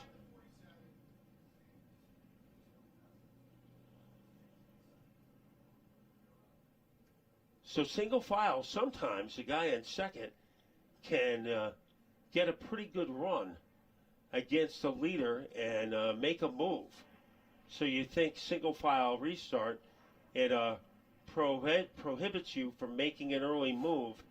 That isn't necessarily the case. Green flag is in the air, and Sean Monahan will hold on to the lead down across the stripe. Ryan Waterman will hang with him in the 24, in fact, challenge him. Taking a look at the left rear quarter panel, but can't make the pass, and they string it out a little bit on the backstretch. He tried to make his car skinny to get it underneath the 55. He's going to try it again, moving up into the top three. Larry Barnett, followed by the 01 of Gleason, Brent Gleason, and then Jesse Gleason. But some breathing room for Monahan as he leads by about the length of a pitchfork over Ryan Waterman. Trouble for Jeff Van Pelt, who had a top 10 run going. He's slow on the backstretch up on the high side in the number 13, trying to get down to get to pit road, evidently, as the car is slowing. And yes, makes that left turn onto pit road. Tough break for the 13. Yeah, he had a difficult time keeping it off the wall, but he was able to do it. Sean Monahan has gashed open a pretty substantial lead over the combination of Butch Chamberlain and Leadfoot Larry Barnett. Here comes the 16, and there's the 55 of Monahan, and he is still the loudest trumpet in the orchestra with 12 laps to go. It's a pretty good battle from second on back. Barnett stays within striking distance of Ryan Waterman's number 24. And then the Gleason brothers are right there too, ready to strike. Barnett trying to find just a little more speed so that he can get a nose down underneath Waterman. Drifts up the racetrack in the middle of 1 and 2 and loses about a half a length. They'll come around this time to get 10 laps to go. Almost a three-way battle on the backstretch between Robinson, Fanning, and Malburn. And Robinson was able to drive away from trouble. So we are getting into the question mark area of this race. Will these cars struggle in the final 10 laps? We are about to find out the answer to that question. It doesn't look like Sean Monahan is going to struggle because he continues to have a sturdy lead. He's got enough of a lead that he could take that wagon to the grocery store and pick up a week's worth of provisions and still win the race. And he guides that car out of town, turn 2 and down the backstretch, and again starts to gain by about a half a length with every lap. He took the lead from Larry Barnett, And now he continues to maintain it. Trying to make a racket is Brett Gleason in the 0-1. His brother is immediately behind him. Then Jason Chikolis running 6th. Zach Robinson running 7th. But the class of the field continues to be Sean Monahan. Clicking off the laps now as they get pretty well spread out on the backstretch.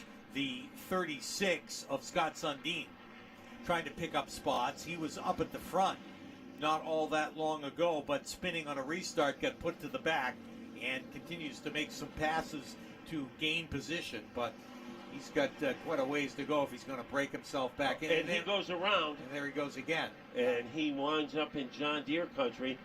Let's see what he does. It looks like he is headed back out onto the asphalt, and we avoid yellow. And all that work for nothing by Scott Sundin after passing so many cars on the last couple of restarts, and he gets drop kicked back quite a bit.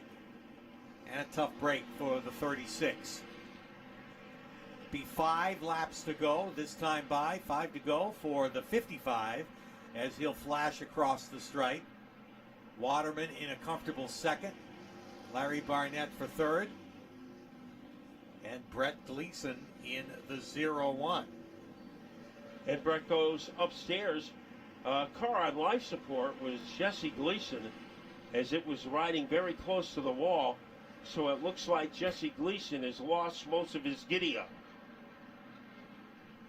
Has the low line this time in between turns 3 and 4, but you see the back end almost wanted to come out from under that 81 car after he left turn 4. Well, the other Gleason brother was trying quite a bit to get around Larry Barnett, but the laps are winding down. He really was up on the back bumper there at one point, and right now he's lost a little bit to Barnett. That's the best race up at the front, the race for third. Trouble on the backstretch. Got 3 cars involved. Sundin again in the 36. Jack Aquilina, one of those involved. Ooh, and the caution flag will come out with only a few laps left. Now the yellow that Sean Monahan had been too fond of. One of our recurring themes today is that a driver has led a lot of laps. It happened in the late models with Woody Pitcat, and then they run into some trouble, and they lose the lead.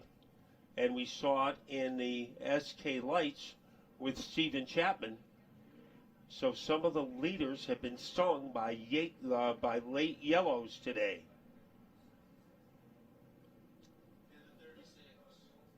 Safety crews are checking the speedway surface over there where all that took place, and they'll get everybody into their proper running order or where they were running before the caution came out.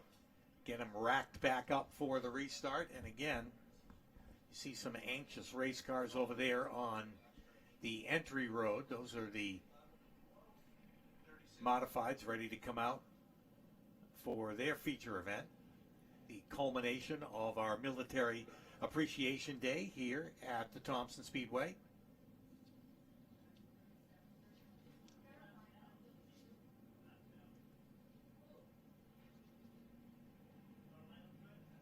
Now you were down in our Critical Signs Victory Lane for our opening ceremonies when DJ Trudeau brought his car out there. Did he have a lot of signatures on it? Very much so, on the roof of that car. It was, they're actually stenciled on the names of active military and those that wanted to be remembered, and it's quite a tribute on this day to see that on the car, and he's proud to be carrying those names on that race car. So that was one of our highlights today on Military Appreciation Day.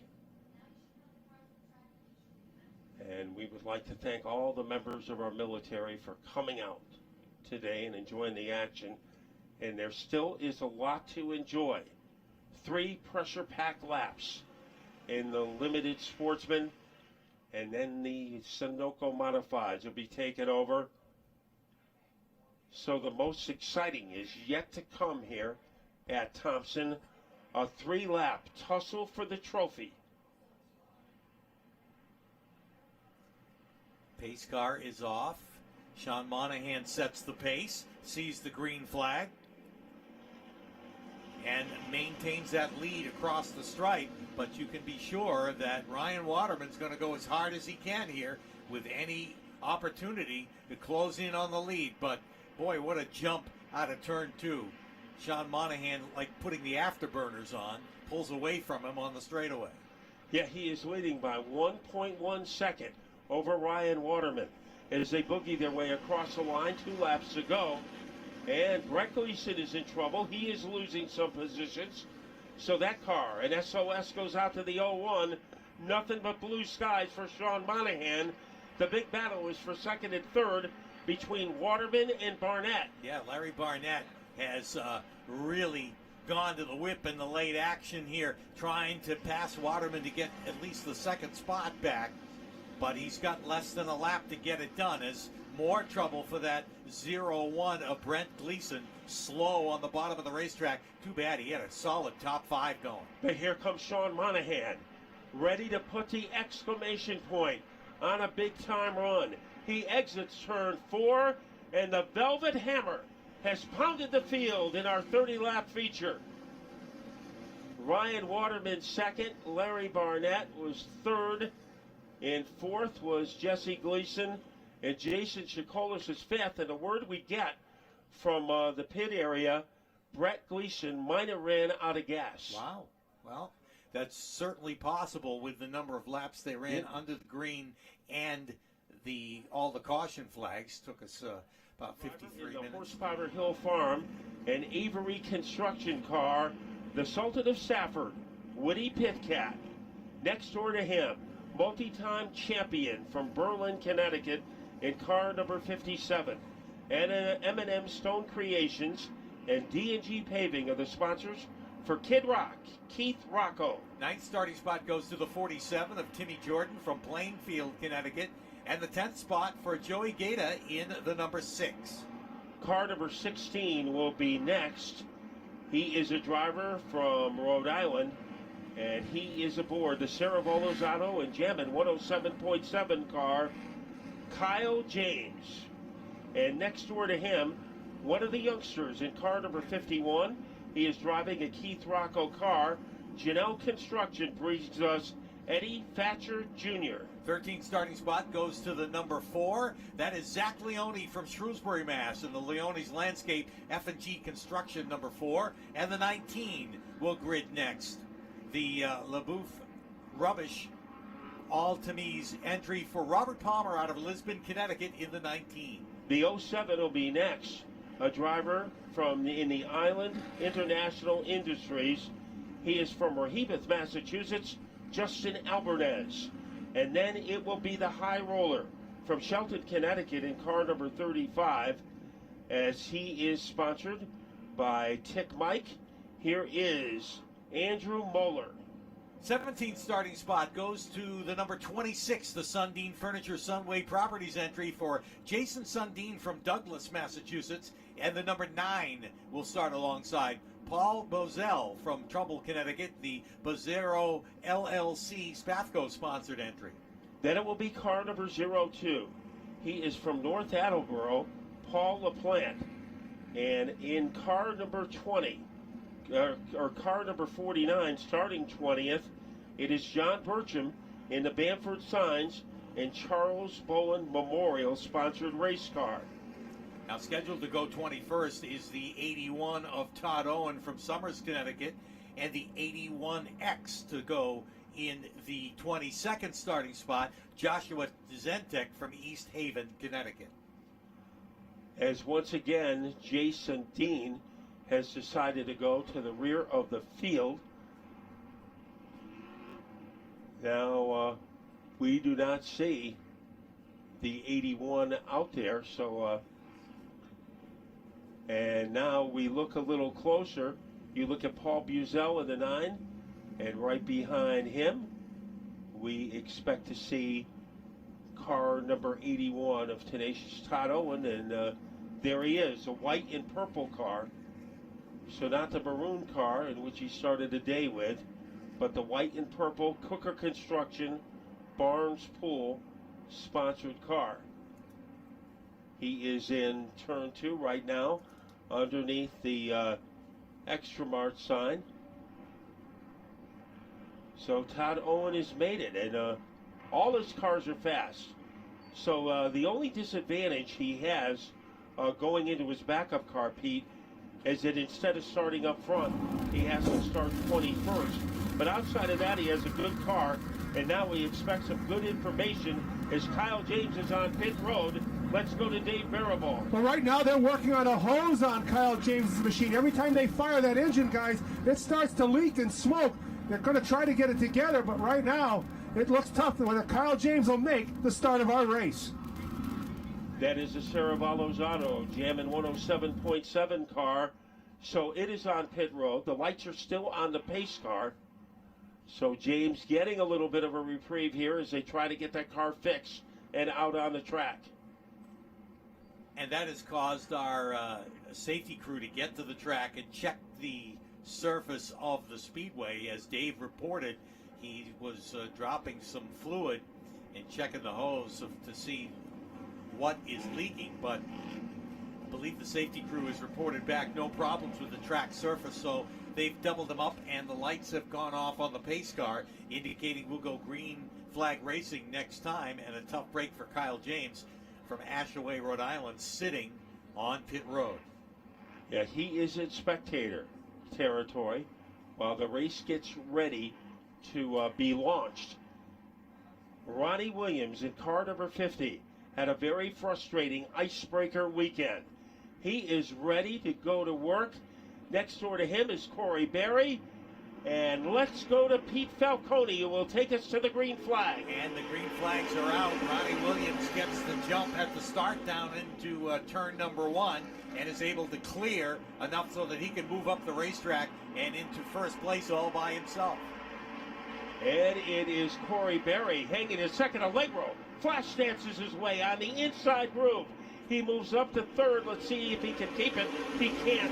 Adam Gaeta gets his third place position back. Yeah, they drive by him on the straightaway. He's stuck down there on the bottom as they race off the second turn and down the backstretch. He's still on the bottom and giving up spots as they race through the third and fourth turn. Mike Christopher is involved, car number 82, as he tries to swashbuckle his way underneath the 17 car of Adam Gaeta.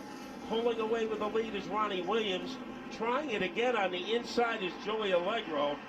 And Todd Owen is on the inside. He has already passed a half a dozen cars. Yeah, he is on the move as well. He's right behind Timmy Jordan as they race down the front stretch. He's trying to advance. Ronnie Williams is trying to run away and hide at the front of the field. He's already got about a 7, now call it 8 car length lead down the backstretch. Yeah, 0.594 seconds is his advantage over Corey Berry. And Berry, he is being harassed by Adam Gaeta. As Gaeta tries to go to the inside, he makes a slick move. And out of nowhere, Mike Christopher moves into third and is on the verge of going into second. Boy, Christopher made the same move that Gaeta did, and it worked for him. Now he does it again to Gaeta down through the third and fourth turn. Makes the pass and slides up in front of him. That's some great action from second on that. Look at Keith Rocco, car number 57. He is currently running in the 5th spot. Troy Tallman behind him. Woody Pitcat has moved up to 7th. Tallman making a bold move, getting underneath Rocco, driving him up the racetrack, and Tallman takes over the position. Yeah, making a Rocco kind of move, but we've got trouble up in turn 4. The caution flag is out. Joey Allegro, a man who has been responsible for a lot of action in the early going. He is tattooed to the wall in turn 4, is able to get it off the wall. That was some explosive action as Mike Christopher, I think he made the best move of the race so far, as he did what Adam Gaeta did earlier, except that he was able to make it a little more effective, and he climbed all the way into second place, and that means on this double file restart, anything can happen between Ronnie Williams and Mike Christopher Jr. Troy Tallman made kind of a Keith Rocco move on Yeah. Keith Rocco going into the third turn as he stuffed it right in there and then actually pushed him up the racetrack a little bit and went to make the pass coming out of turn 4. Yeah, if Rocco went any higher, he would have been in Mount Everest. Yeah. Because he went high in that corner up in the balcony. And here comes Joey Allegro on the pit road for service. They are still working frantically on the car for Kyle James. You never know if they can get him out. They might pick up a couple of more points than they normally would get. As Kyle James going for a championship this year. He has one in his repertoire, winning it at New London Waterford Speed Bowl in 2018. So Ronnie Williams has led every step of the way, but there has been some blockbuster activity behind him. And Todd Owen didn't take him long to go from Bear Grylls country in the rear of the field to the mainstream. Yeah, he's been clicking off some passes as the laps go on, so the car may not be exactly to his liking because the car that was ended up smushed into the first turn wall, so no practice laps on that car that he's got here in the feature. Let's go to Dave Barrymore. Well, I've caught up with Paul Buzell in number 9, and Paul, you're back here behind pit road. What happened? Unfortunately, we blew a motor in the first couple laps. We had a pretty good car making strides on it during the day. It's really a shame, but these stuff happened. And hopefully we'll be back as soon as possible. And I thank Spatco Racing and Buzzio Racing for all the help and support. But it happened, so it is what it is. Guys, a tough break for the number 9 as he sits back behind the pit wall. You know, one thing about Todd Owen, he has 3 modifieds, one for Thompson, one for Stafford, and one for Waterford. And I wonder if that's not his Waterford car. It hasn't been used yet this year. So he might have a fresh car underneath him as he is already in the middle of the field. Pace car is off as we get ready to restart with 6 laps complete. Green flag is in the air, and Ronnie Williams is back into the lead, and it is tight from there on back. And Christopher got a shove from Corey Berry, and now he is going to work on Ronnie Williams. Third is up for grabs between Berry and Gaeta. Keith Rocco on the inside. Hitting the wall is Timmy Jordan. He still moves forward, but he had a little brush with the concrete. Yeah, he's got a white wall now on the right front after that brush with the wall, but able to keep going and actually starting to pass some cars to get back up there. And Woody Pitcat is going to work on Troy Tallman in the 3 car. Pitcat driving for Dan Avery. Keith Rocco is 1 spot behind Pitcat. And right at the front of the field, it's a 2-car breakaway between Ronnie Williams and Mike Christopher.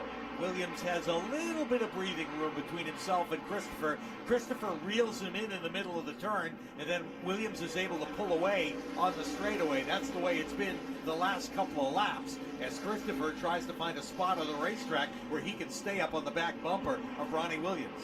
Adam Gaeta driving with a lot more confidence these days. He is being tested by Troy Tallman as Tallman roller coasters his way underneath the 17 car and can't make it stick. And now Tallman is vulnerable to Woody Pitcat. Yeah, Tallman gave up that upper groove, and that allowed Pitcat to get up alongside. And as Tallman pulled back up in front of him, that slowed Woody down ever so slightly and allowed Keith Rocco to pull alongside. So there's a battle between 2 fierce competitors, Woody Pitcat and Keith Rocco, and he takes the battle right down into the first turn. And Christopher tried to get to the outside of Williams. Yellow. Tallman in trouble as he spun right from his own position. It appeared to be without any help. Got turned around and took Woody Pitcat with him right up into the wall, and the damage is enough that we see a lot of steam coming off the front of the 10A, and that's a tough break because they were racing really hard. But Tallman, the back end of that car came around, and as he got sideways, Woody Pitcat with nowhere to go, right up with him into the wall, and a couple of other cars as well involved. So a very serious incident on lap number 11. What a spirited battle for the lead between Ronnie Williams and Mike Christopher Jr. Mike Christopher hasn't raced here at Thompson that often in his career, but every time he has, he has shown something. So our emergency vehicles are surrounding the cars that were involved in that mishap. And it looked like Tallman and Woody Pitcat definitely got the worst of that. Woody has not had too much luck today. Compared to the luck he had last night to win the NASCAR Whelen Modified Tour race at Wall Stadium, the first time that they've been back at that facility in a long time. It was a pretty wild race as far as the carnage of the race cars went, but when it was all over, he was on top. Yeah, I ran into some people who were there last night, and they said it was a horror show, not a Stephen King production, rather than a Brian France production, but it was Woody Pitcat who was able to get the win. So we are on hold. The red flag is out on lap number 11. Remember, after the race is over, the action still continues at our clubhouse, and great food, great atmosphere, and I don't know what will be on TV tonight, but there probably will be something entertaining, and then we will reconvene here at Thompson on June 5th for the Modified Tour 125.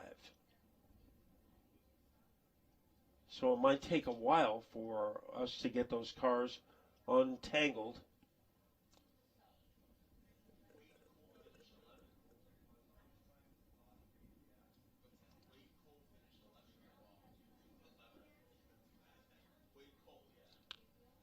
So the Troy Tallman car is being removed via the double hook.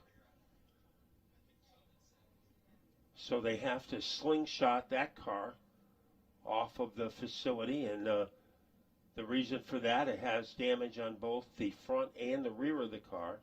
So they want to make sure they don't favor any end of it, as they very delicately remove that car from the track. And the Woody Pitcat car, owned by Dan Avery, is still up against the wall, and a lot of liquid pouring from that.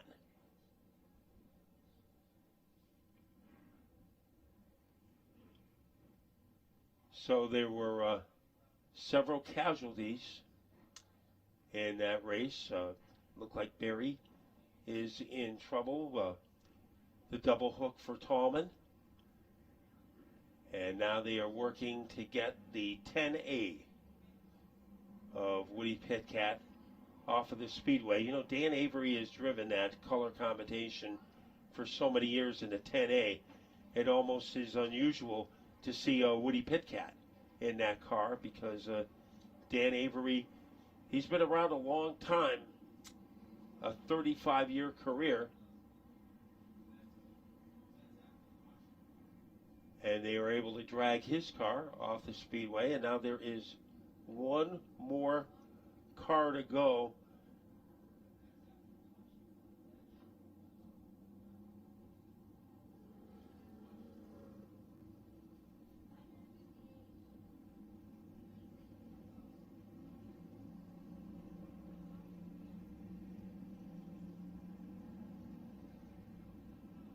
So some drivers today have hit rock bottom in the luck department. Woody Pitcat and Todd Owen, you have to put his name to that list, as he has had some disastrous luck today.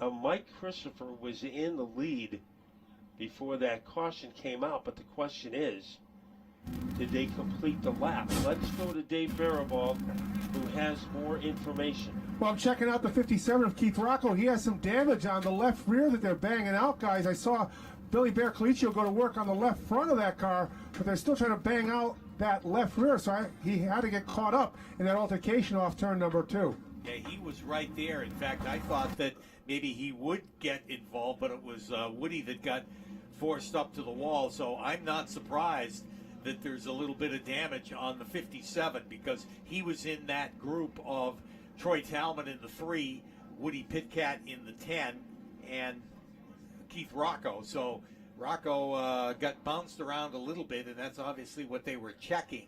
But we're at a point of the race where even though he's got to go back to the rear of the field on the restart, it might not. What a disastrous day for Todd Owen.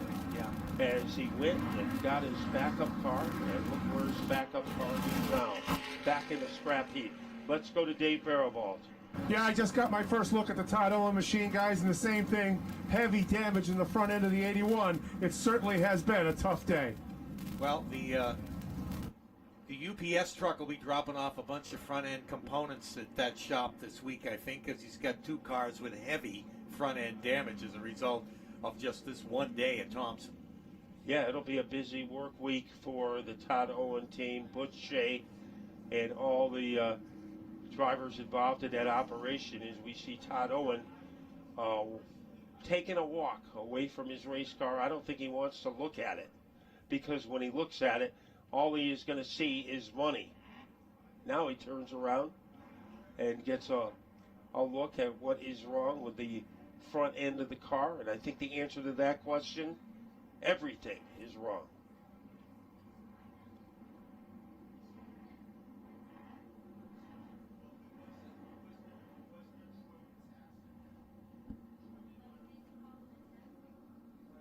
So the double whammy for tenacious Todd Owen.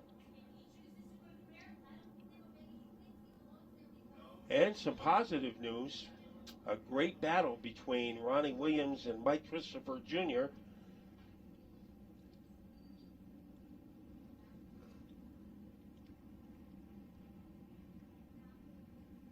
So Todd Owen with 1 foot on the sidewall, the pit wall, contemplating what went wrong today. Andrew Moeller, that car is in pretty tough shape as it travels across the safety road. So one mishap created a lot of damage because there were cars behind the wall. Troy Tallman, Todd Owen, Andrew Moeller. It was a very expensive altercation in turn 2. And I guess when Andrew Moeller looks over the damage on that car, we could call that the Moeller investigation, right? The Moeller report. Yeah. I like that. Yeah. That's a good line. One line. Maybe Dave Barabalt will come up with a good one-liner. Well, I've got Woody Pitcat with me. It was in the middle of that melee. Woody, can you tell us what went on? Yeah, just the guy in the 3 doesn't want to give anybody any respect out there. You know, every time you're on the outside of him, he drives you up. He dives bomb people every week after week. He dive bombed Keith and made Keith lose 2 positions there. And I just let him know, you know, I got in the back of him, let him know I wasn't happy with him. And obviously he couldn't save his car, and that was it. We were wrecked. So hopefully he'll figure out how to pass here one of these weeks, or he's just going to keep ending up like this. Well, let's talk a little bit about last night, if you can, for the fans, taking the win at Wall Stadium in the Whelen Modified Tour Race. How was the number 82 machine for you? Yeah, the car was pretty good after we pitted and made some adjustment, put tires on it, and you know, it probably wasn't a very good race for the people in the stands, unfortunately, because it was definitely a wreck fest. And we kept all 4 wheels on it and kept it straight, and were able to be there at the end to capitalize the win. So it was cool to win for Danny Watts and all those guys. They've been working really hard, so I was glad to win for them. And obviously, with Ted driving that car before, you know, it was a big deal to win in that car. So just happy for those guys, and hopefully, you know, we can build off of that on the tour. And guys, that's from Woody Pitcat, and it's been pretty much a wild 24 hours for Woody. Yeah, kind of like when Frank Sinatra sang "Riding High in April, Shot Down in May." That's on top last night and on the bottom today for Woody Pitcat. Yeah, it was Woody Pitcat is gone from being a king to a pawn today, and it is good to see him get that win on the tour. However, is he had a second place finish with that car last year, and last night he was able to maneuver his way through all that carnage and get a tour victory. Yeah, well, he won't be buying Troy Talman a drink after the show today with those comments. If he does, I hope that drink is drug tested, because it could be something in it. But Woody noticeably upset as he is scheduled to drive that number 10A car every outing here at Thompson. Dan Avery has driven it once this year at Stafford, so they're kind of splitting that car. Woody Pitcat pinch hit for Dan Avery last year, and he finished second, and the relationship started between the two drivers and is carried into this year. Well, he admitted that he gave Tallman a bit of a shot there in the turn. It looked like Tallman had gone around on his own, but obviously when I saw it, it was after he'd gotten a shot in the back bumper from Woody that sent him around, and then unfortunately Woody got caught up in it, as did those other cars like Todd Owen and the 35 of Andrew Moeller. So that one incident took out quite a number of cars here. And it looks like cleanup is nearing completion in the turn 2 area, and we will be able to resume. Corey Berry and Adam Gaeta and Joey Gaeta, they make up the 3rd, 4th, and 5th positions. So the complexion of this race has drastically changed. We see Keith Rocco at the rear of the field. We see Todd Owen on the sideline. We see Troy Tallman and Andrew Moeller on the sideline. And Kyle James, he hasn't moved from the sideline even before this race started. Let's go back to Dave. And I've caught up with Andrew Moeller. And Andrew, can you tell us what happened off turn number 2?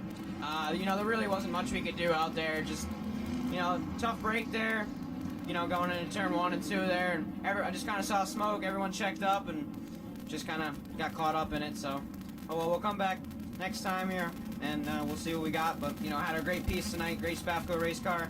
Can't thank Race Choice enough. Tick Mike, R-Stone, Bud's Truck and Diesel Service, all my guys who worked so hard in this thing. Tough break for us. We had a really fast car tonight, so, well. Guys, here you hear from Andrew Moeller, young driver here at Thompson, certainly going to make some waves in the future. Unfortunately, that time it was a tidal wave that he got caught up in. For sure. And this is going to be a great battle between Ronnie Williams and Mike Christopher Jr., so hold your breath there, because things are going to be very entertaining. They want to make sure that they work that speedy dry in good over there, right at the point where they're hammering down on the throttle coming out of turn 2, and they don't want to have any interference from the surface of the racetrack. Again, they did put down a lot of speedy dry over there. And it can be very slick, and they want to make sure it is blown away so the drivers and their cars don't get blown away into the wall. Pace car makes sure to take them high through there and run through the speedy dry one more time, as they have adjusted the lineup according to the way we were running before the caution flag came out. 11 laps complete of the 30-lap Sunoco modified main event. And it'll be interesting to see how healthy Keith Rocco's car is as he tries to bob and weave his way from the rear of the field. So that will be one of the subplots. The driver immediately in front of him is Justin Albernaz. Justin suffered a pretty serious injury last year, and it is good to see him back in a race car. But right now, we're almost at the moment of truth between Williams and Christopher, and it looks like Ronnie Williams is going to choose the inside. A couple of years ago when the drivers had that choice, it was always the leader would take the outside. But I think Keith Rocco might have changed the opinions of a lot of the drivers. They have seen him have great success restarting on the inside, and they like to do it. Once again, they want to run them through that speedy dry over there. You can see them pick up a little pace coming out of the turn and really work it in and blow it around over there. So again, it's particularly with these wide racing slicks on these race cars, it could be like driving on sand in the mall parking lot, and if you step on the gas, the tires are going to spin. Let's go to Dave. I've caught up with Kyle James, and Kyle, before you even really got started, the 16 out of commission. Can you tell us what happened? Looks like we blew up power steering line, and just another one of those things where Thompson's bad luck, bite us again. It's one of the days we'll catch a good week and have the fast car up here and maybe put it in victory lane. But I don't know, another week down the drain, and we'll come back again. Give it a shot. Guys, there you have it. Kyle James out before we even got to go green. We're going to go green here in a second as the pace car makes its way down onto pit road. We're ready for the restart. And let's see who gets the jump. Mike Christopher out of the barrel, but quicker is Ronnie Williams, and Williams thunders his way into turn 2. Yeah, he just can't quite clear Christopher. He does now out of turn 2 and down the backstretch, but they were right together going into that first turn. Trouble. 3 cars heading to the wall, and Joey Gaeta hits it hard. Then Adam Gaeta gets pounded from behind. So the Gaeta cousins both enter the wall right underneath the Mohegan Sun sign, and the hardest lick was taken by Joey.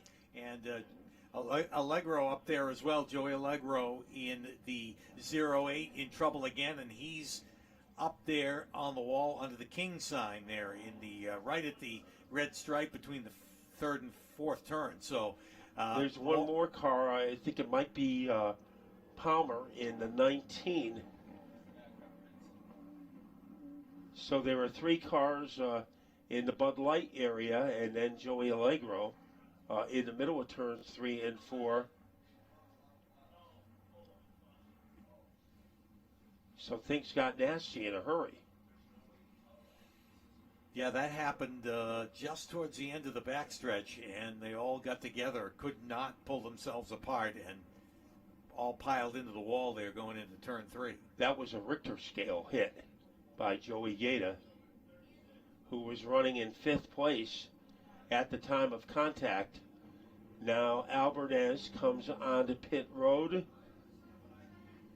and he is joined by Jay Sundin. But some serious punishment in turn 3. So our scoreboard stays on hold 11 laps into this one.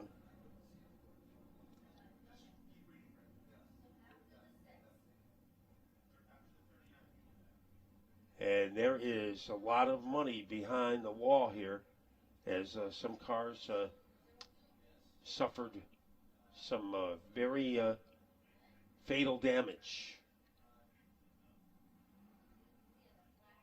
A lot of work to be done to get them back, but you can be assured that they'll be together for the next race here at Thompson. We've got a couple of weeks to go before we're back here on Wednesday night, June 5th. Of course, the NASCAR Wheel and Modified Tour, we've been talking about that, going 125 laps, and the strategy behind a race of that length. The shortest, even though 125 sounds like a lot of laps, that's the shortest the Modifieds run here at Thompson. And so that's always an exciting event when they come in. All of the NASCAR Wheel and All-American Series cars in action on that Wednesday night, June 5th here at Thompson. So we see Gaeta's car on the grass along with Allegro's number 08. And now they're latching the wrecker to the number 19 of Robert Palmer, and they will get him into the infield. And they will have plenty of company because there are a lot of hardships in the first 11 laps. A lot of hardships and hard knocks. And now the Palmer car is being yanked into the infield area. And the biggest collection of speedy dry is between turns 3 and 4. So Allegro had the most damage. Looks like East Thompson used auto parts down there in the infield. With East all Thompson, those cars. West Thompson, Central Thompson. Yeah, right. It is I mean, developed into a big scrap heap yeah, I was behind the going to wall. say, dare we say, a junkyard, because they just keep on coming down there. So it just adds to the unpredictability of this race. I'll tell you, once it finally gets going, we've got a barn burner up front, particularly between Ronnie Williams and Mike Christopher. On that restart, I thought Christopher got an excellent jump, but Ronnie Williams got an even better jump. Well, he drove in good and was, hard and didn't quite clear him in the first and second turn, but once they came out of turn 2, Williams was able to clear him and get back up into the preferred groove as they went down the backstretch, and then we were brought to another caution. So yeah, Mike Christopher came up with his A game, and Ronnie Williams threw an A+ at him. So we started with 22 cars, and the amount has dwindled as Dave Barabal, he is caught up with somebody in the infield area. I've caught up with Joe Gaeta, guys, and Joe, can you tell us what happened on the backstretch? It looked, from my vantage point, maybe you actually did go airborne a little bit. I don't know if I went airborne, maybe after I hit the wall or something, but I guess from my seat it looked like the 39 and the 17 got together a little bit, and I tried to go low to avoid them getting together and taking up some track, and I tagged in the right rear, spun me around into the wall. It's unfortunate to end like this, but we were having a good day, and I'm happy that we were fast and the car was pretty good. I got to thank all the people that helped me get here, especially friends and family, Larry's Auto. There's a lot of people that helped me get to this place and go fast. And we showed them we were there for a little while, and it's bad that it ended like this, but we'll be back at some point to redeem ourselves. Here on the infield, certainly not a place he wanted to be. for sure. And he's got company. Yeah. There's a lot of guys who don't want to be hanging out there, but that's the kind of race it was. Sean Monahan was a winner in the longest distance limited sportsman race of the year. Ryan Morgan, who won the long distance late model. And then it was Jared Roy as he won the mini stocks today. And the winner of the light modifieds, Brian Arducci, another victory for him. His sixth in his career at Thompson. Now the yellow has replaced the red, and the cars are moving again. I think the biggest winner so far is the guy that sells Speedy Drive. Yes. He's having a great day. Let's go back to Dave. Then Adam.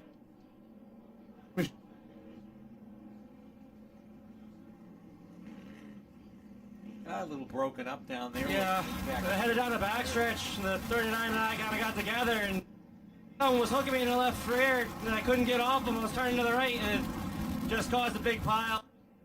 I don't know if something broke on the car or whatever.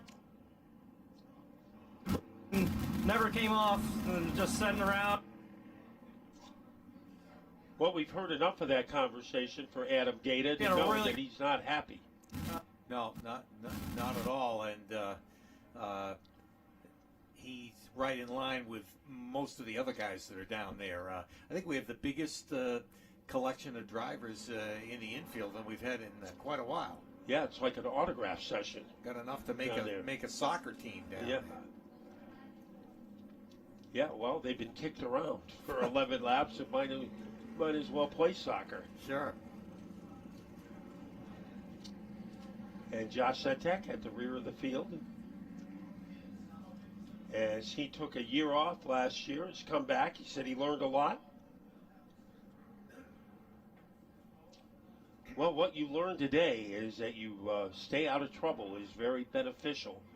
And some guys have been able to do it. Most have not. We see Tim Jordan now in fourth. So it is Barry in third, Jordan in fourth. In fifth is Paul LaPlante. And then in sixth, he still could be a factor in this race. Keith Rocco was able to stay out of that last jingle. And then the four of Zach Leone. So out of the 22 that started the race, we're down to 11, I think.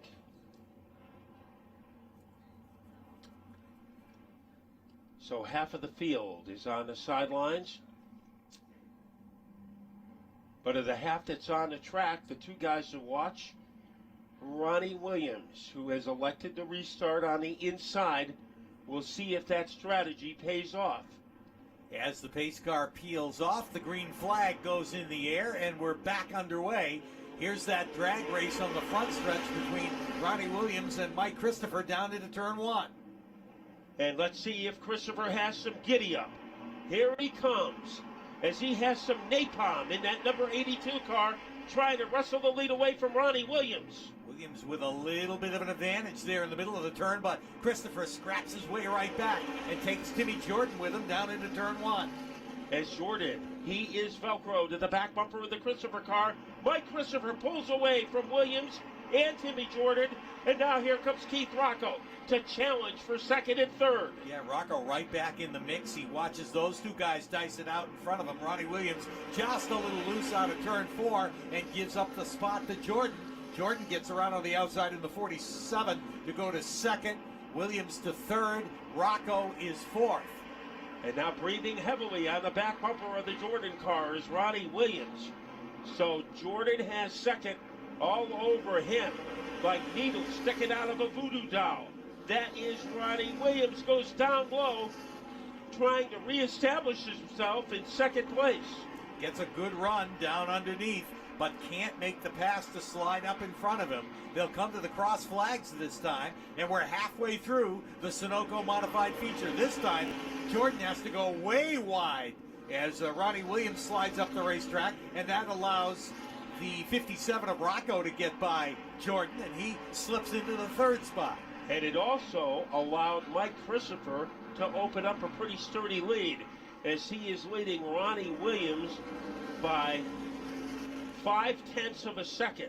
So a half a second lead for Mike Christopher. Ronnie Williams going hard down the backstretch.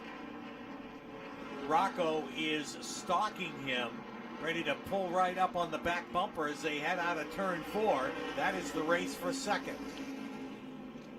Rocco looking for room on the inside. Might be trying a crossover move.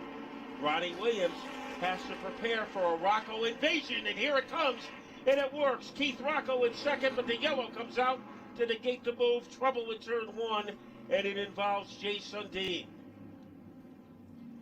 Well, Ronnie Rocco with that patented move going into turn three, but he'll have to take it back because the caution came out just as he did it. Boy, it was a good move. That didn't count. Right. Always that chance that if you don't clear them and slide back up there, I don't know. It's a little bit of speed, it's a little bit of stick, and it's a little bit of intimidation all at the same time. Yeah, and all three of those worked in Keith Rocco's favor. And Mike Christopher, his lead has been eliminated. And let's see if he goes inside or outside. Ronnie Williams, the inside restart position seemed to work out well for him.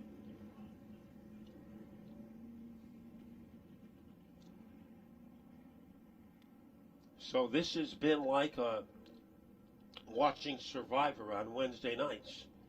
After every 5 minutes, somebody gets knocked off the island.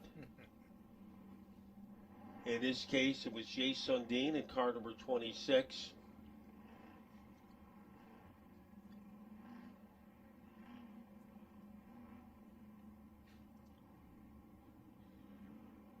So the used car lot on the infield grass continues to expand. And Mike Christopher Jr. looking for his first ever Thompson Speedway Motorsports Park win. And I think it would be very emotional if he can do it, because his uncle got 99 wins here at Thompson.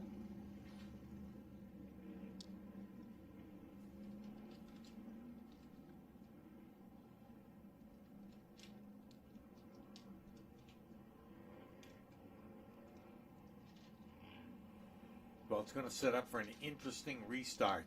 Ronnie Williams has been good on the restarts, and now we've got to add Keith Rocco to the equation. Yeah, Jordan, Now, Rocco will have to go to the inside, being the third starter. So sometimes it can be more advantageous to be third than second because you can get a good run behind the leader. And we'll see if that is the case. Now, I think Mike Christopher has picked the outside, and one of the reasons, because he didn't want Keith Rocco immediately behind him. If he started on the inside, Rocco would be there maybe to punish his back bumper a little. So he goes in the opposite direction to the outside, and he won't have to deal with Keith Rocco. Instead, he'll be dealing with Tim Jordan.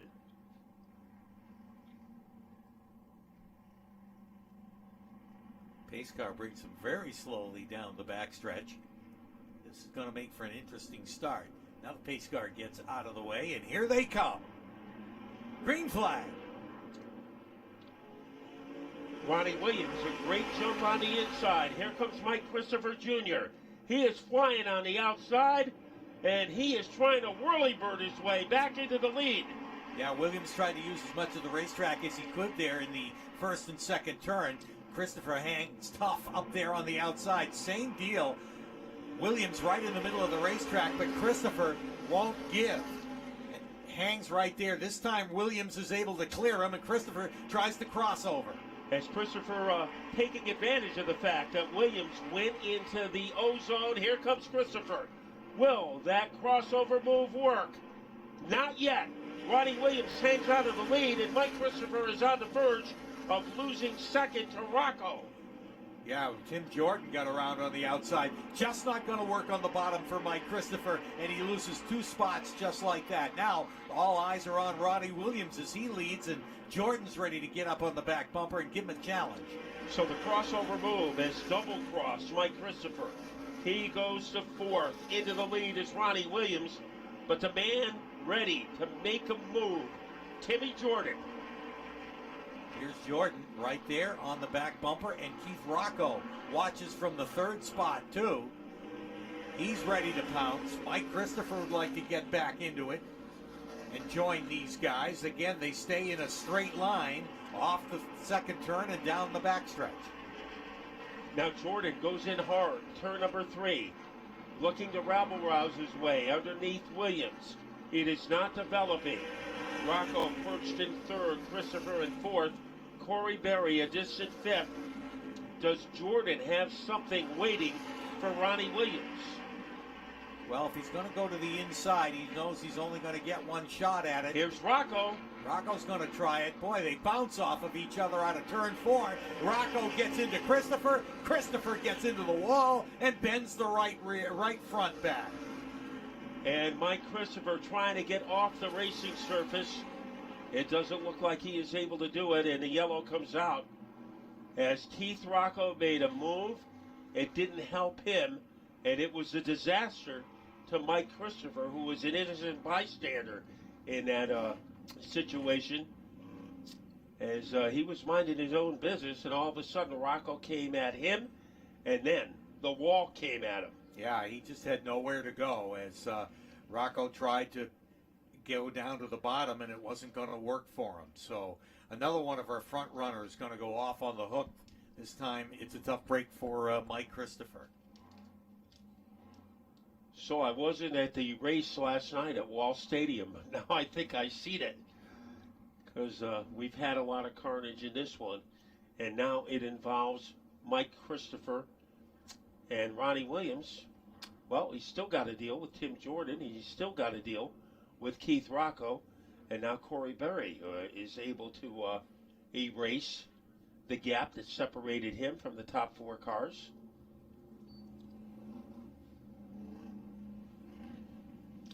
So this is one of those kind of races, you survive it. And that is what Ronnie Williams is doing. And I wouldn't be surprised if he goes to the outside. Now, Keith Rocco slowing down in turn 2.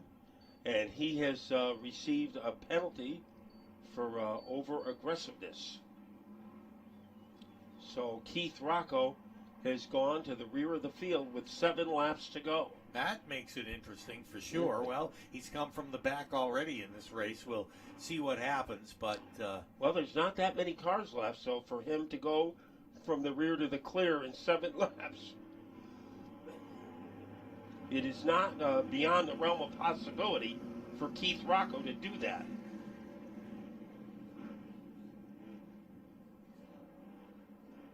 well, you know he'll be on it as soon as the green flag drops, and that's just a couple of turns from right now as the pace car leads him down the backstretch. So the moment of truth has arrived between Ronnie Williams and Tim Jordan. And Rocco, that is going to be a show to see what he does restarting 7th in the 8-car field.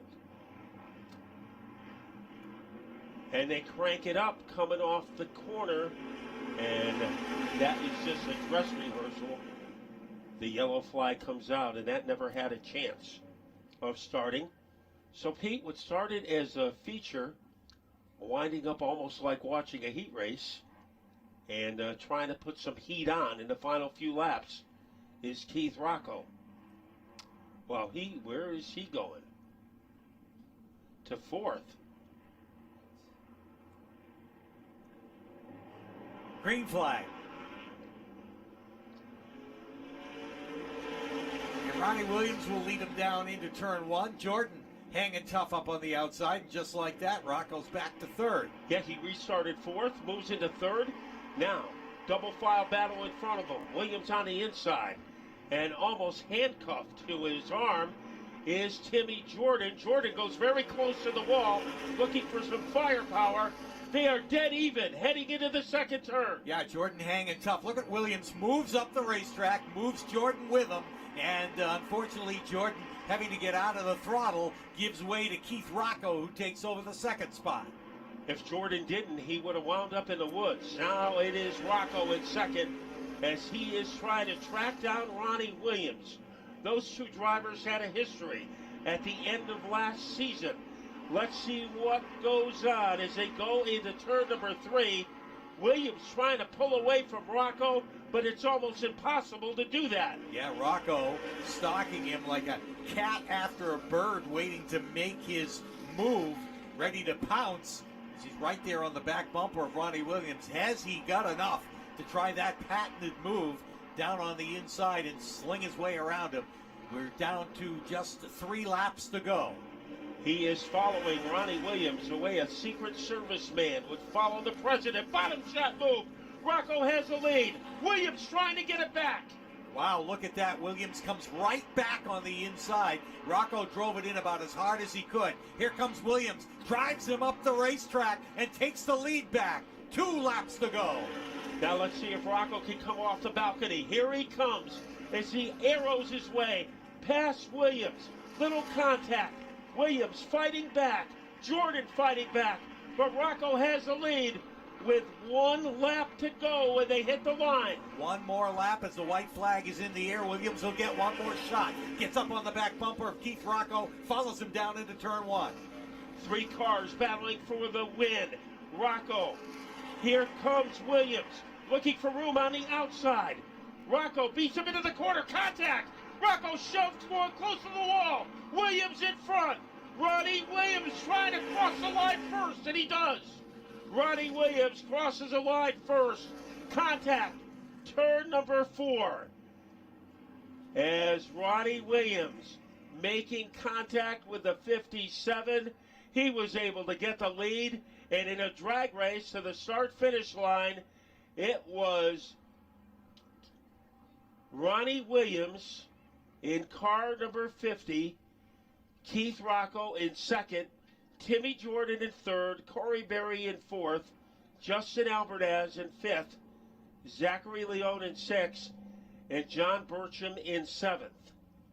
So that was a forearm shiver of all forearm shivers, and Ronnie Williams was able to get the win. And this race had a lot of rough edges, but what you will remember is that breathtaking final lap battle between 2 of the best SK Modified drivers, the reigning Thompson champion, against the reigning Stafford champion, and this time it was Ronnie Williams who won out. So if you're leaving right now, we want you to take your time, make sure you get home safely. But right now, Adam Scavera, the car owner, Ronnie Williams, the driver. It was steel cage racing at the end, and Ronnie Williams was able to get it done. So he will be congratulated.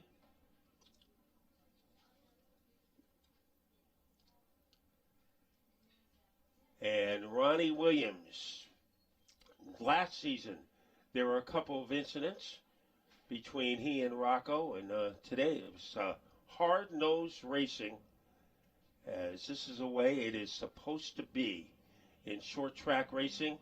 So Ronnie Williams will be getting ready to climb out of the car, and as he does, we will send it back. He did a great job today. Pete Falcone, and Pete, I guess Ronnie Williams will have the last word on a long day of racing.